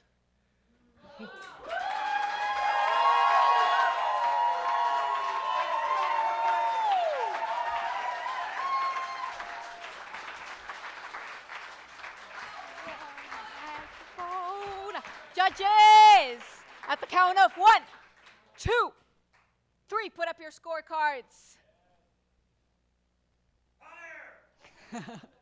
All right, we got a 9.8, 9.7, 9.9, 9.9, and a 9.9. Keep the energy going for Cinnamon. Cinnamon all the way up to the mic. Let's go, let's go, let's go.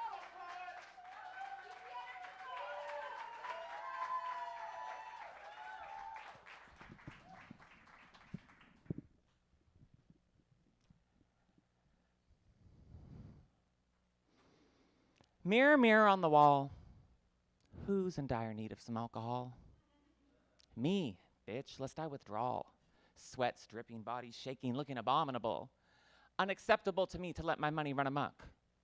But if times are tough, all I need is $10. Aw, shucks. Thanks, sis. Interact hit this bitch. Now I'm heading to the liquor store for an 8-pack of Old Milwaukee to get lit. Well, not lit, but at least a flick of my lighter or the torch that sparks the pipe or the roach. Yes, it's true. I'm a little sick. I scare kids when I walk by.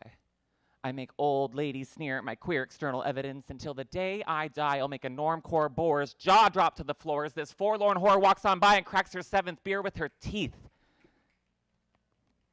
Gritty. Gone and gotten mixed up with some ghouls on Grindr. If you need to find her, check a missing persons case or the side of a milk carton because you can't uncover who the fuck I am or where the fuck I be. I'm dreaming of dissolving into my transgendered feminine ego ID. To retread my steps and look ahead's a dead end. I can't pretend. Just a reminder. I'm expired, not retired. When will it end? I'm a liar. A shy girl. My guy is a different man every night, girl. I dissociate to your drama because I don't want to fight, girl. I associate with aluminum cans of barley just to feel all right, girl. I've stopped trying accelerated path to dying. I just might take hold of my sights and end my life with a knife, fly up high into the sky like a kite so my mom and I can reunite. But the chance, it's slight. Not so black and white. Not so MJ, ABC, 1, 2, 3. I chased the spotlight. I was uptight, outrightly impolite. Could not make anything of myself with the words that I'd write. Too contrived, truly trite. Didn't try, fuck the plight. Spent my time a shallow socialite. Misconstruing others' truth as a personal slight, burning bridges, took too much foresight. So I'd blast friendships in broad daylight with dynamite, simply out of spite, because my heart is cold like frostbite. Putting words in your mouth, down your throat like I'm a dust mite. My only plight in life has to become reliant on substances for the rest of that life. An insufferable booze blight. Insuffulating drugs, a delight. An incorrigible insane basket case awaiting God's final smite. But somehow, I'm gonna be all right.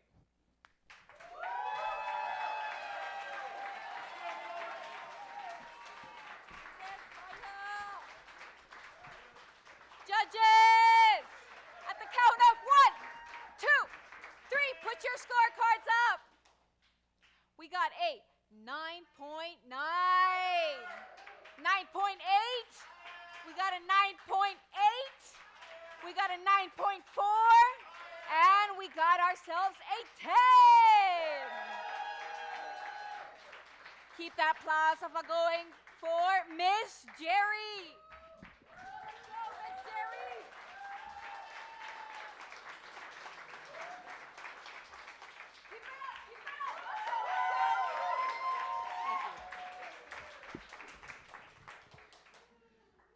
follow a fashion piece. They say that fashion repeats itself, so nothing is really ever out of fashion. After all, repetition is the sincerest form of flattery, right? So, when you don your retros, your vintage, your old school Crombie and Fitch, you're repping that post-colonial drip, drip, drip, drip. Your colonialism is dripping from your pores, leaching into the ground with every step, saturating everything to its core. They say fashion repeats itself, but my culture isn't your fashion. Your cheap renditions do not flatter. Put down the headdress, the Indian princess costume. You're not savage, you're just sad. Stop trying to rep my pre-colonial drip, drip, drip, drip. My blood dripping from my veins, nourishing the ground, cultivating connection for the next generation. They say fashion repeats itself. You can cut our hair, change our clothes. We'll follow your rules of engagement. But when I don my beaded earrings, my handmade mocks, my ribbon, my skirt with the ribbon, I'm repping that deadly indigenous drip. Drip, drip, drip. Your colonialism isn't holding. Reclamation is happening with every step. Just wait till you see our post-colonial drip. Okay,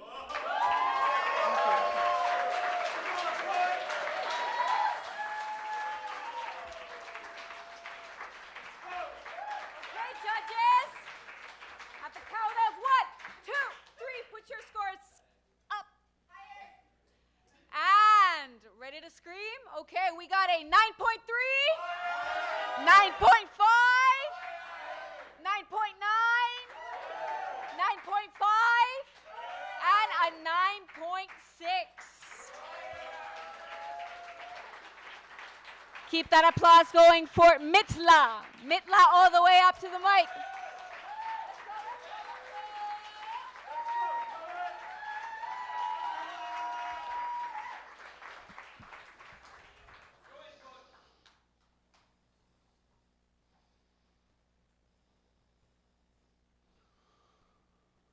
Across on the peninsula where settlers dwell. When they arrived, they didn't go around the point like we asked them to, like Nootka. Yet still they named their settlement after our nickname for it, Utlus, a safe harbor. And it became exactly that for too long. On their side anyway. And our side is just a reserve. And all through my childhood, I was to be taken between both sides. Happened more times than I could be taught to count. All the ways I don't add up. Maybe it's because I'm known by none for my first words that I'm now known as a quiet type by most. Trying to be unknown by some for a rather pointed silence. Till I'm known only by one from my last.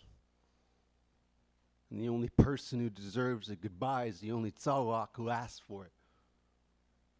All the times I left before, you never stopped to ask why I never stopped to ask.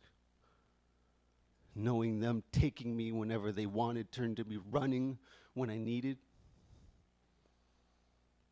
I don't need to be an addict to hate how cyclical this all is, but I am. Who knows?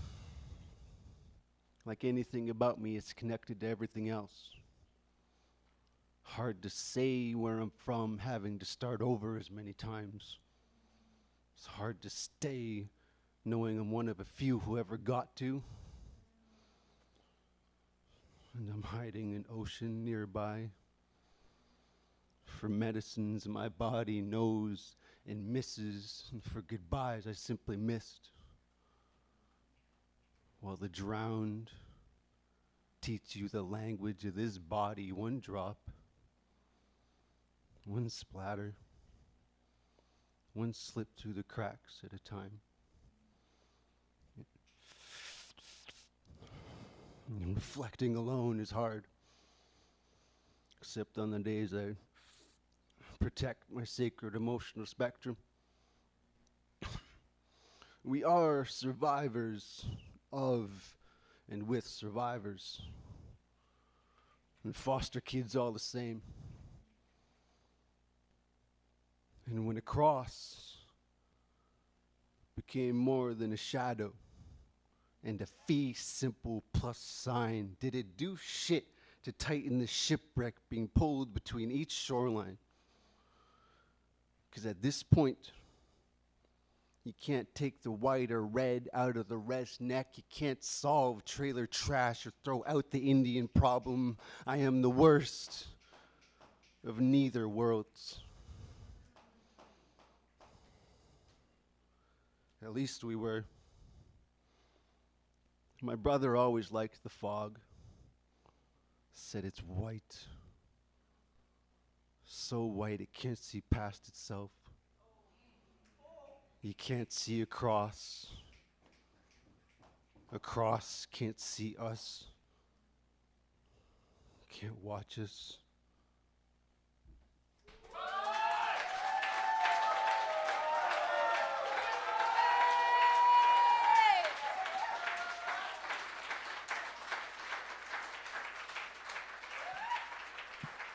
Judges, at the count of 1, 2, 3, give me your scorecards. We got a 9.9. 9.9. We got a 10. We got a 9.8 and a 9.8. Give that applause for Jules. Jules all the way up to the mic.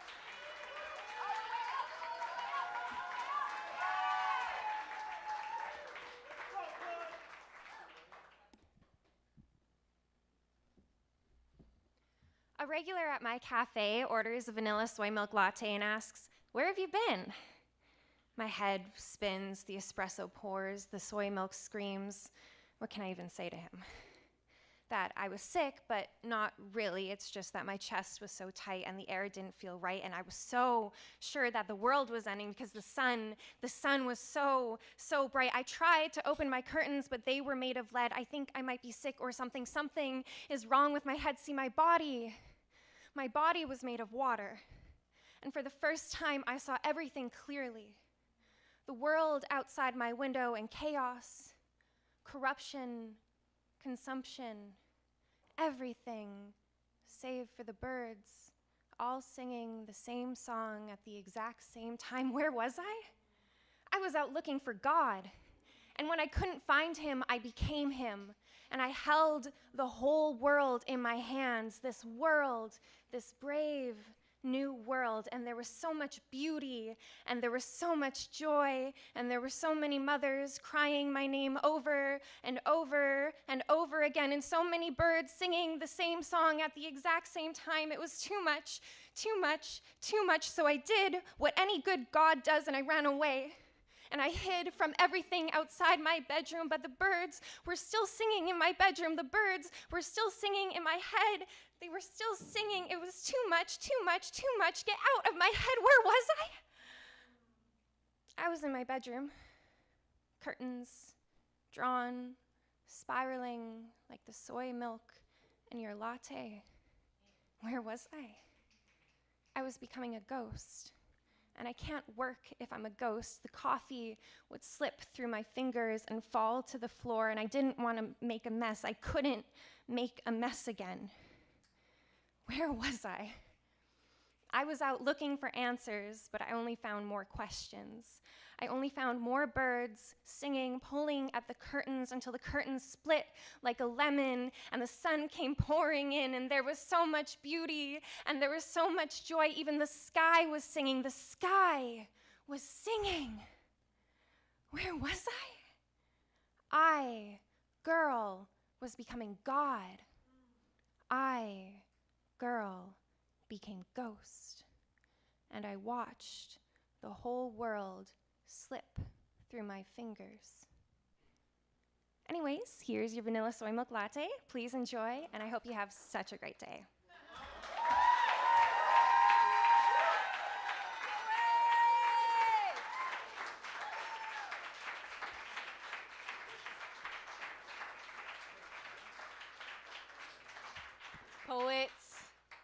not poets, judges.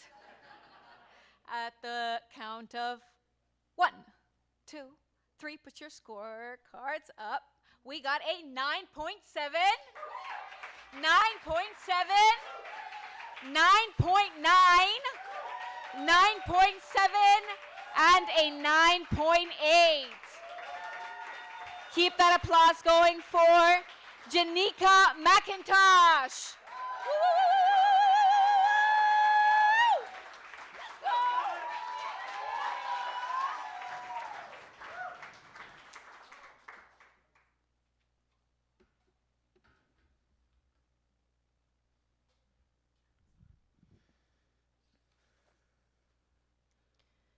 Lonely is not a long enough word to hold this feeling.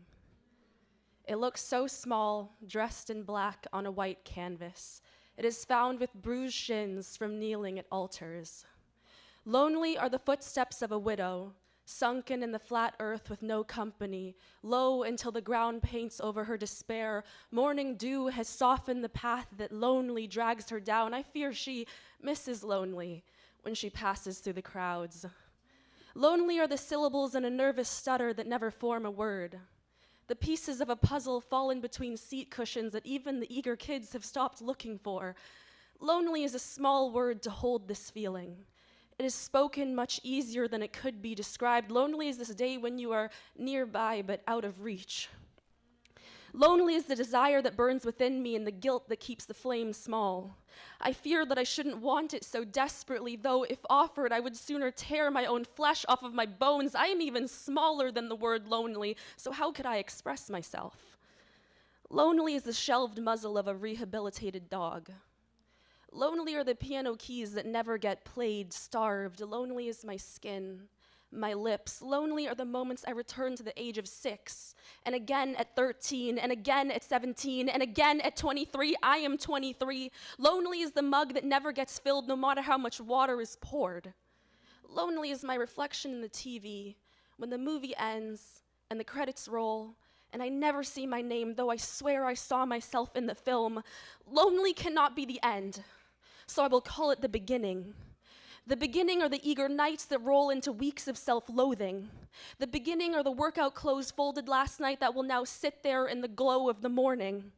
The beginning is the misunderstandings between us. I am beginning the crawl out of this pit. The beginning are the many attempts. My hands are bruised and empty like the caverns of my chest waiting desperately to be filled. The beginning is the feeling of being almost out and falling back in.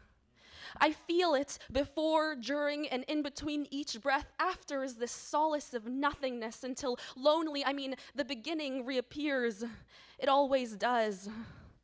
I want to be pursued.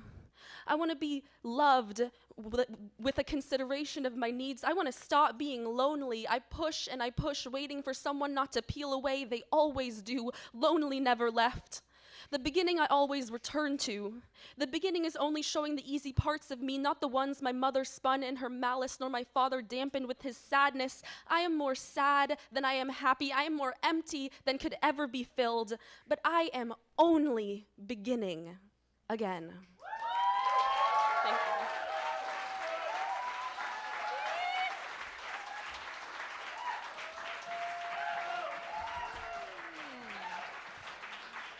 We're gonna need to throw some water on this stage after. All right, judges, 1, 2, 3, put your scorecards up. All right, thank you. And we got a 9.2, 9.7, 9.9, 9.9, and a 9.7. Keep that applause going for Dahlia Lesh. Dahlia Lesh all the way up to the mic.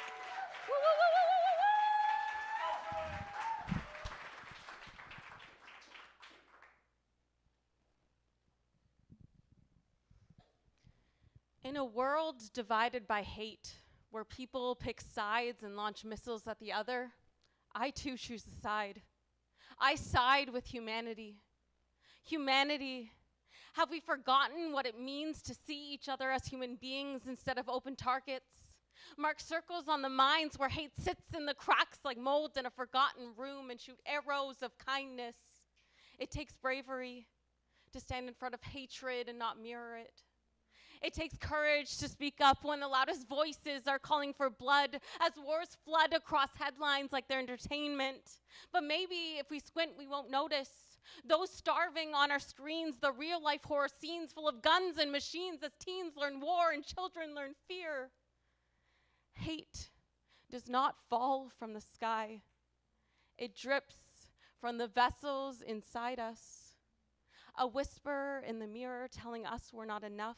Then it feeds on their skin, on their color, their race, the shape of their face, their faith, as if difference was permission for cruelty. It's easier to be cruel than to love, because love asks us to step naked into fire. It asks us to lay down our weapons when anger feels safer to hold. So hold on to this, an image of the future where hate has no soil to grow in, where politics cannot feed on division like maggots on rot, where leaders don't argue over land while entire cities turn to dust. We must look through the eyes of our opponent. There was once a moment where they too cried for their mother's touch, yet we hold onto the crutch of vengeance like the weight of peace is too much for a coward to carry.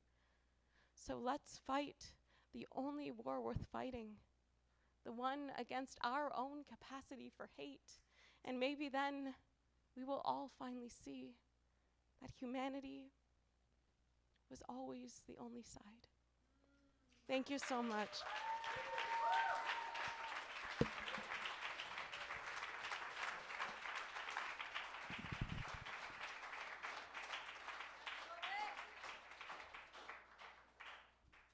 Judges, 1, 2, 3, put your scorecards up.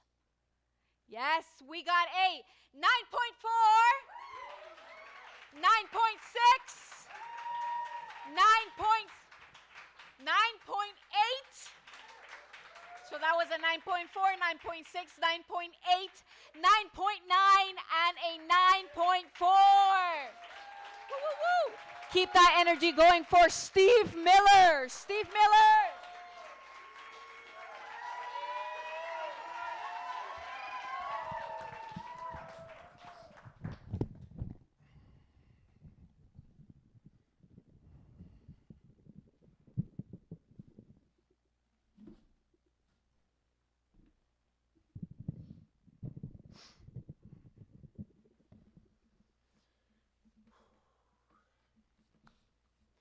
So I went to this poetry festival, and I didn't know what to expect. So I went with an open mind.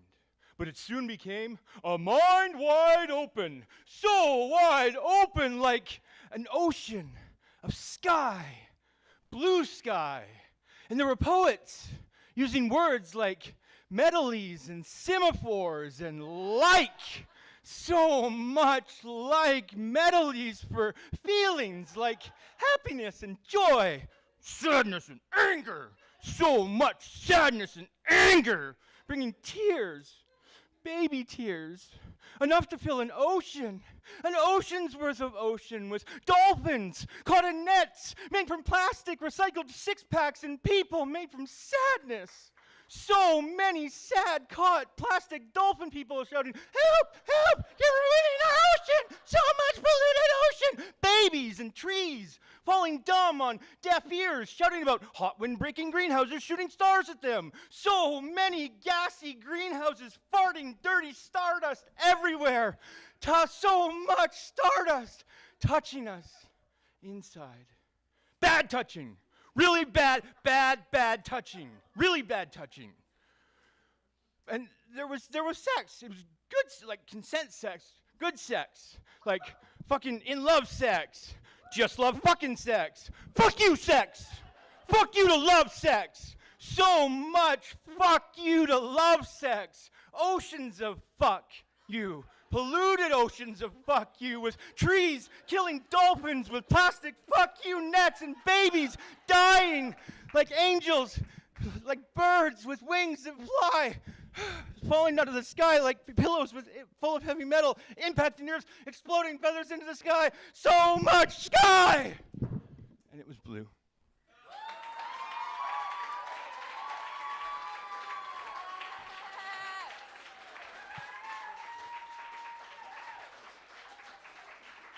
Judges.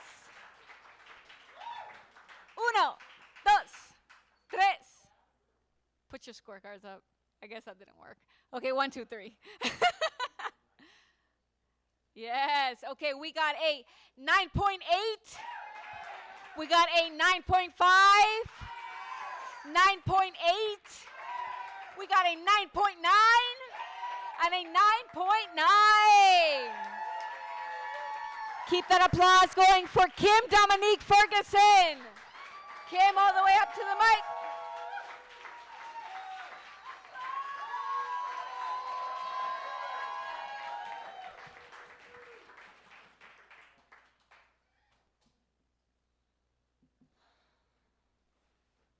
I need to write the way my fire needs oxygen to live.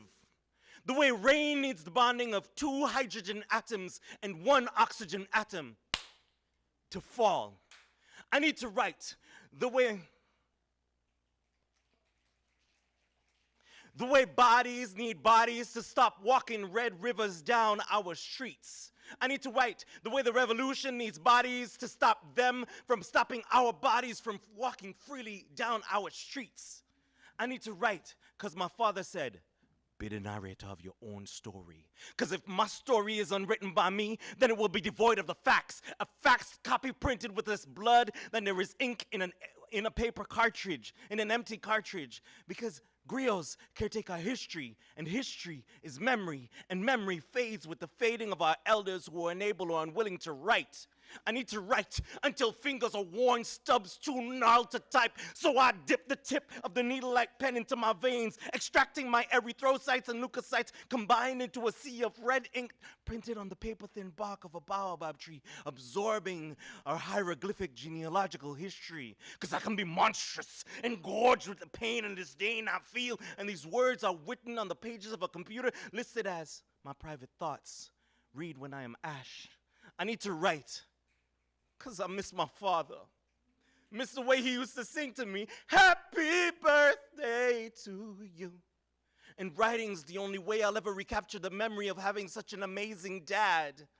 And I'm terrified that I'll forget him. But if in the next century I do, I can listen to these words on a hearing aid so advanced, I can count the beats of a hummingbird's wings, and that reignites my cerebral cortex, jumpstarts my hippocampus, and I remember Dad. With love. I need to write because it was written on the outside of my amniotic sac. Read my future written on the placenta cocoon I grew in until I was born. Because I got things to say about what we can do to change the story. Speculative fiction, that shit into a new vibration. Celebrating freedom 16 different ways past. No, the fuck, I'm not going to watch another movie about slavery o'clock. I need to write. Because without writing, there is no new perspective, no fiction speculative, no ancestors rising from the ashes, phoenix reborn, no beast within me unchained and howling at Mother Moon. Without writing, we cease to exist. Without writing, we cease to resist. So I implore you, I confess to you, I need to write the way my fire needs oxygen to live. The way rain needs the bonding of 2 hydrogen atoms and 1 oxygen atom to fall.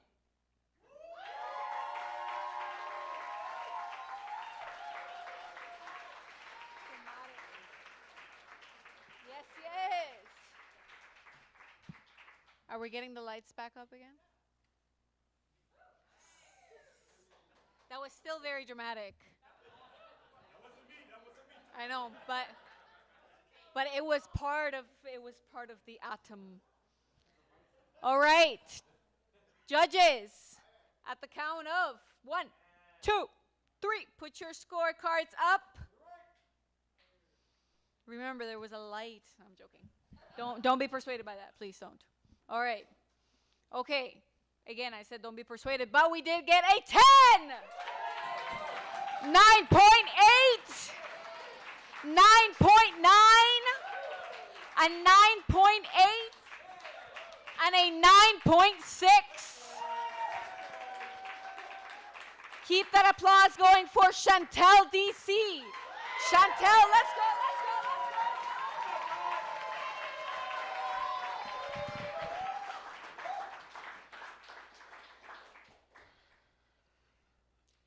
This poem is in honor of the residential school survivors and the ones who have passed. Shh, Samichos Elia. Natan holds me gently, holds me tight, run. My mother tells me to run, and I go as far as my little legs can carry me, but they find at me, grabbing at me, ripping at my limbs, thrust from flesh, torn from the arms of her kin, told to be quiet. Hush, Samicho. Achinat La'asa. Where am I? Tan, Mom, Man, Dad, Mother, where are you? Tears trace down my face as I'm told not to speak my language. I look around me, everything unfamiliar, walls too white, hearts too cold. I cry out, shut up, they say. Achinat la'asa, a leather whip to my back. Achinat la'asa, a wooden ruler to my wrist. Achinta naten, no man, Mom, Dad, hair cut with shears, soap in my mouth, tongue scraped until raw. Words in this English language tell me not to speak. They call me savage. I am vile. I am sin. As blood pools in my mouth, I am forced to kneel to pray to a God who does not know my true name. Where am I? Achinat la'asa, Tan, Man, I look for you through these halls. I look for you in these walls that are not so kind. I want to go home, home. I cry out, let me be free. I can feel something. A whisper, a warmth, guiding me home, trying to help me get home, and I'm stopped by a piercing voice, the piercing language that speaks out my new name, yelling at me, Chantel, get back here, as I yell out, that is not my name, Asa si Elia, no, you are Chantel. Her hands grab at my wrist, fingernails digging into skin, as I tell her again, Awa Asa si Elia, you are Chantel, Asa si Elia, you are Chantel, Asa si Elia, Asa si Elia. As I lay on ground, I don't know who I am. I don't know where I am. They call me by a name that isn't mine. And each time it echoes, a piece of me unthreads. The seams start to rip, start to strip off of me, blood on my lips, dirt in my mouth. I whisper through all Asasi Elia. Natan, her voice, soft yet strong like river, water running over rocks, saying, come home, my girl. And I come out of this vision tasting blood and soap, my tongue heavy, my name stolen, and they keep saying it, that name, that horrible, that wrong name, that name over and over until it almost starts to sound right. Now, what is your name? She says. Asas. Hi, my name's Chantal.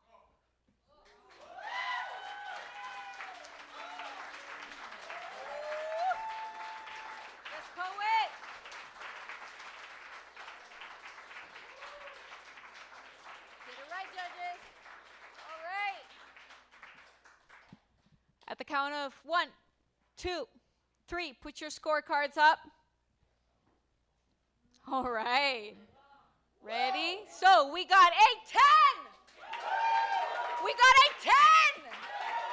We got a 9.9. We got a 10. And we got a 10.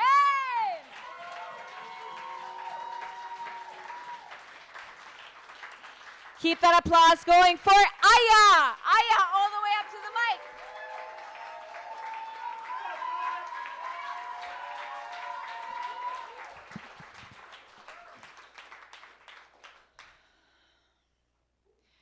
Fear lays low just underneath the elm tree, its roots acidic and harsh, a reminder from God that even the most hideous of plants hide from the horror of the end. Mercy, God whispers, this is my mercy. In the cutting quiet of the season just between spring and fall, Virginia bluebells learn to grow underneath our feet. They sway our bodies in the sound of scripture, a tune so human, it grows daffodils in the ears of those who will listen. It grows and it grows and it fears winter like one fears God, but fear learns to live in long grassy fields. He learns to breathe in the mountains. learns to pray and to be beautiful. He learns to sin the way humanity does. And you know God is watching. Might be all that he's ever wanted to do. You aren't sure. But it doesn't matter anymore because the sky is falling in all the ways God intended it to. And the elm tree is dying in all the ways God wrote it to. And Virginia bluebells don't grow anymore in all the ways God willed them to. And while the world ends, fear finds you in the middle of prayer, in the middle of time, in the middle of love. He finds you. And fear asks you, with his back turned from what's left of the world, he asks you, do you think we are merciful? Do you think if we were, you would still be here? Your world ends just moments later, and God is somewhere in the crowd, applauding maybe. It doesn't matter anymore, and it's never mattered. But just maybe that is the mercy the world speaks of.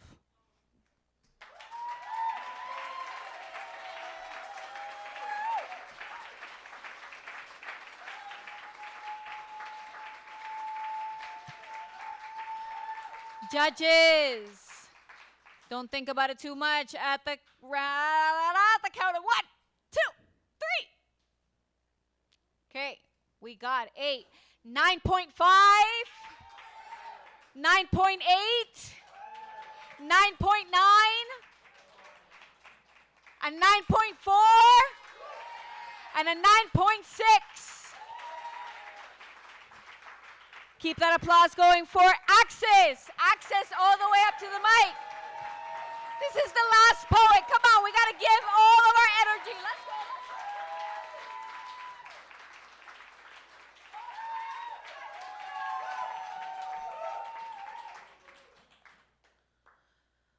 The bow you tied did not soften the ribbon you noosed around my neck. I am a maker of my own means.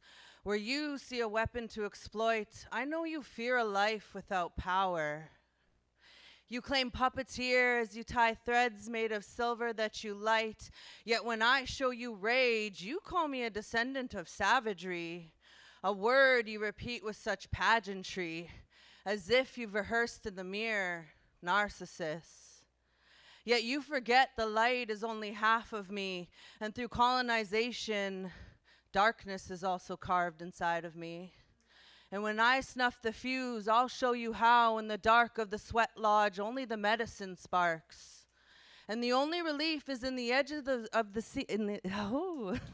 is in the edges of the seam where you seem to think that what you've seen in me was a weakness to be shamed, but what you couldn't foresee is that the wind that shakes the leaves shows me my way, and I'm akin to the light that filters through that shows me that I bleed red and you can bleed too, and where you cut for sport, I cut to eat. No beef, chicken, or pork. I'll call you wild meat. Because what you called uncivilized, I call ceremony, I call survival.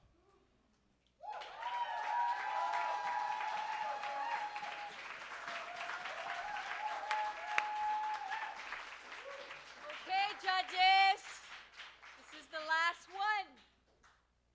3, 2, 1. Put them up. We got a 9.6, 9.7, a 9.9, 9.9, and a 9.7. Can we give it up for all of the poets that came up on this stage? Let's go home.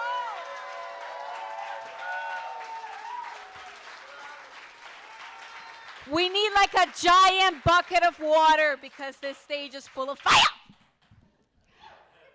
Can we give a big round of applause for our judges? A big giant thank you for all of our organizers that keep this scene alive, please. Thank you. Oh, that was not loud enough. Come on. These is they're like what I call like the white blood cells of our scene, you know? They heal us. Tomorrow we have our 4-minute and 1-minute bouts. So please come out. If you've been blessed today, you will be blessed tomorrow. All right. Have a great night, everyone. Thank you.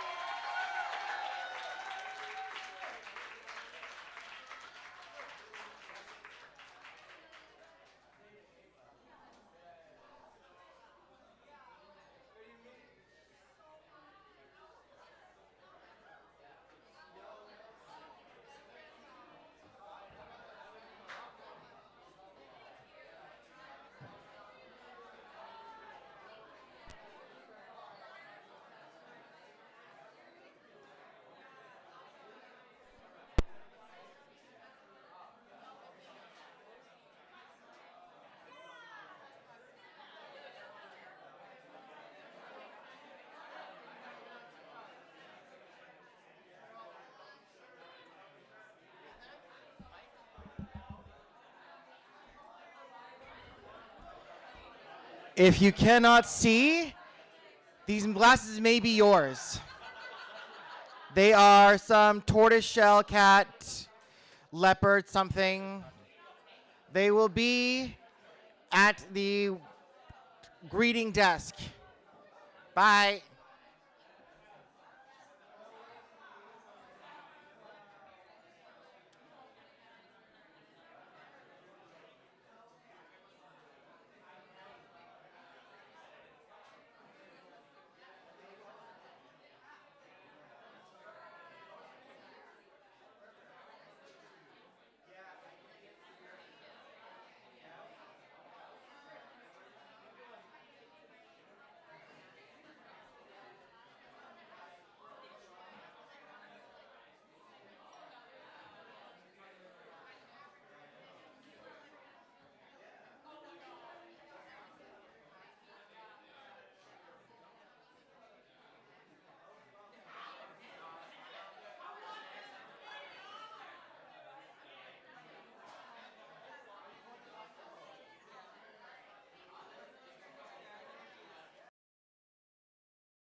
An open letter to Zacchaeus Jackson. I hope you're spitting bars wherever you are. Are you dancing and singing with those same ancestors that birthed you into existence from those same stars? Do you chuckle or grin every time I bring you up in classroom or on stage, not knowing you were the catalyst that helped me put story to page? You see, Zacchaeus performed and taught me what spoken word poetry was in grade 11, all the way in Little Manitoba when I was just a little Sarah, which would ultimately change the trajectory of my life. When you are a people that have been forcibly silenced for millennia, storytelling has the power to reawaken revolutions that have been resting dormant under tongues slashed and cleaned with soap, Hail Marys, and rosaries. You see, Zacchaeus had the same story as me. Swept aside from society, labeled crack addict or alcoholic, afraid what it meant to be indigenous. So I didn't have anyone teach me my own language or culture, or that I didn't need to hide from the sun out of fear of looking more like me.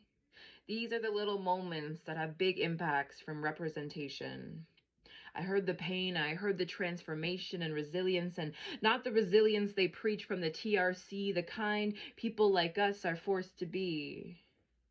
Vancouver was the city that Zacchaeus was from, told me he lived on the downtown east side and walked into a bar one day, wrote down some words, won a slam contest, and it changed his life. Zacchaeus' legacy lives on through the lives he's impacted, through page, voices, stages, and screens brought back to the birthing ground of a lyrical genius and performer. An open letter to Zacchaeus from Sarah. I hope you're spitting bars wherever you are. Did you save the best for last, for those ancestors that took you back home? I guess I just wanted you to know that you changed my life.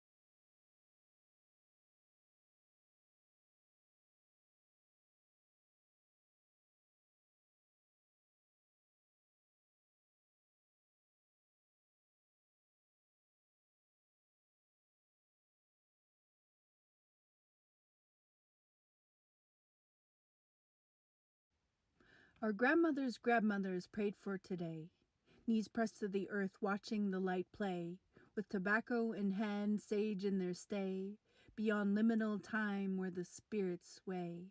Her energy flows through you. Day breaks through a prism of morning dew, beaming every dimension a vibrant hue. I hear the pulse drum in the songs we all knew. See the laws of physics say, her energy cannot fade away. Infallible, indomitable, come what may, even when the world can't see her way. Protection cloaks you with every stride, cascades you around a loving guide, bearing witness each time you cried, even when the pain felt like a rising tide. You made it through, the strength you cannot hide. You are energy, I am energy, say it once more. The people united could never be ignored. See the law of gravitation's claim. An object attracts mass as its aim. Inverted distance, no two are the same. Feel when the life brings you down, this Mother Earth holds you up from the ground. Silent vibrations of courage within, across these lands every day with our kin. The colonial story isn't where we begin. See the law of motion unfolds, the relationship to forces it holds. We remain still until courage molds, until we choose movement, until life unfolds. When we move forward, with energy shared, we meet force with strength declared. Our powers is ours to possess. Movement is a choice, and stillness can still be rest. Pause, in the quiet, you'll catch her sound. Low hum, drum, breath, she's all around. In darkness, her light will abound. Too many sisters passed without being found. You are energy, you're a blessing. You cannot be drowned, so be your own law of energy. Loving fiercely, protecting endlessly, lifting souls universally, lighting up the world, and pass it on.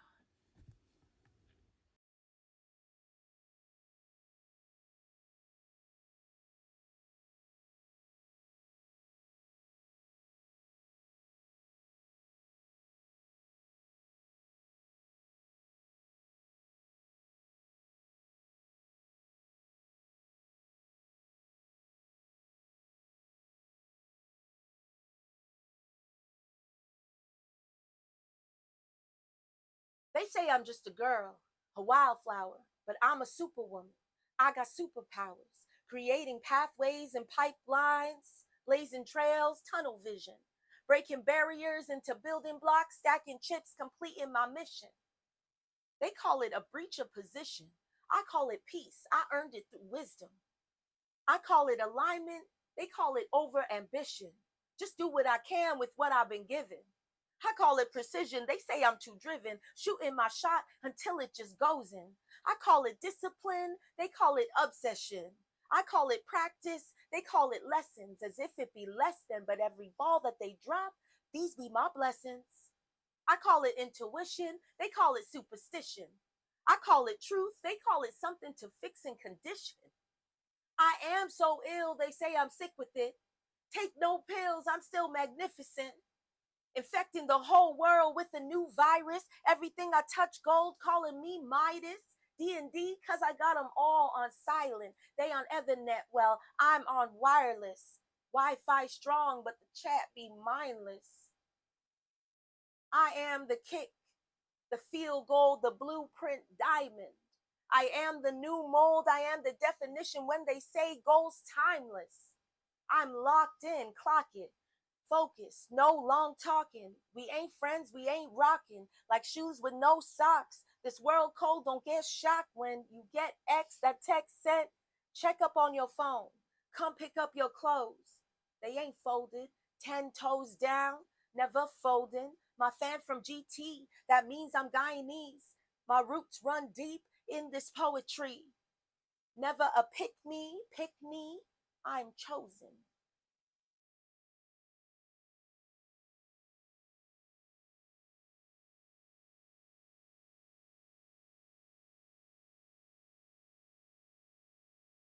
I'm going to be honest with you because I've spent a lot of my time saying yes when I wanted to say no, and time spent is expensive when men don't know how much the rent is. So they ask if they can make my womb their home, and I say, I only birth beauty, not curious men. She's worth your life savings, my friend. Her life is worth saving, my friend. And so I'm going to be honest with you, because once I finally had autonomy and wanted to get something, anything out of a body that all the men wanted to taste, touch, or bite, they became the moral police, policing my sluttiness, my rights. Whoa. There's a time and a place, and certainly it does not have a price tag, as if being woman didn't already come with a price and didn't almost cost me my life on multiple occasions. Sex work only works if I work it how you want to work it, but this ain't a charity or your Sunday service. My womb is not a baptism to wash away your sins, make you forget your own. I was not birthed from Adam's rib, more likely came from Eve or Lilith, was burnt at the stake, more in line with Hecate, Persephone, Aphrodite, Artemis, or the Phoenix. Because if I'm being honest with you guys, there were so many times my body was used as compass to find their manhood, to find their power and control. You see, the most attention I got was when I was 16 years old or pregnant, when your womanhood becomes his monthly fetish, when he tells me my skin is exotic, hypnotic, beautiful like the earth. But next week, another funeral, my own sisters return to the land, to the dirt. It's hard to believe that you're being honest. And so, yes, another woman poem on this stage, because all these emotional men starting wars, and because my socials are flooded with Epstein files, and because I, too, was only a child and saying yes when I wanted to say no. Because there's a road called Highway of Tears, because all the women that go missing on it, because my aunt was found in the ditch, because they have an annual event called Drag the Red to look for indigenous women found in the Winnipeg Red River, because they won't let us search the landfill because they know our sisters are in there. And not all men, but always a man, and not all women, but too many goddamn women, that we all need to do something. And because free my sisters always, and because women are always the punchline. And the joke is that no matter how many of my sisters die, how many vigils take place, people will move on and forget about it tomorrow. And I'll be here making another poem.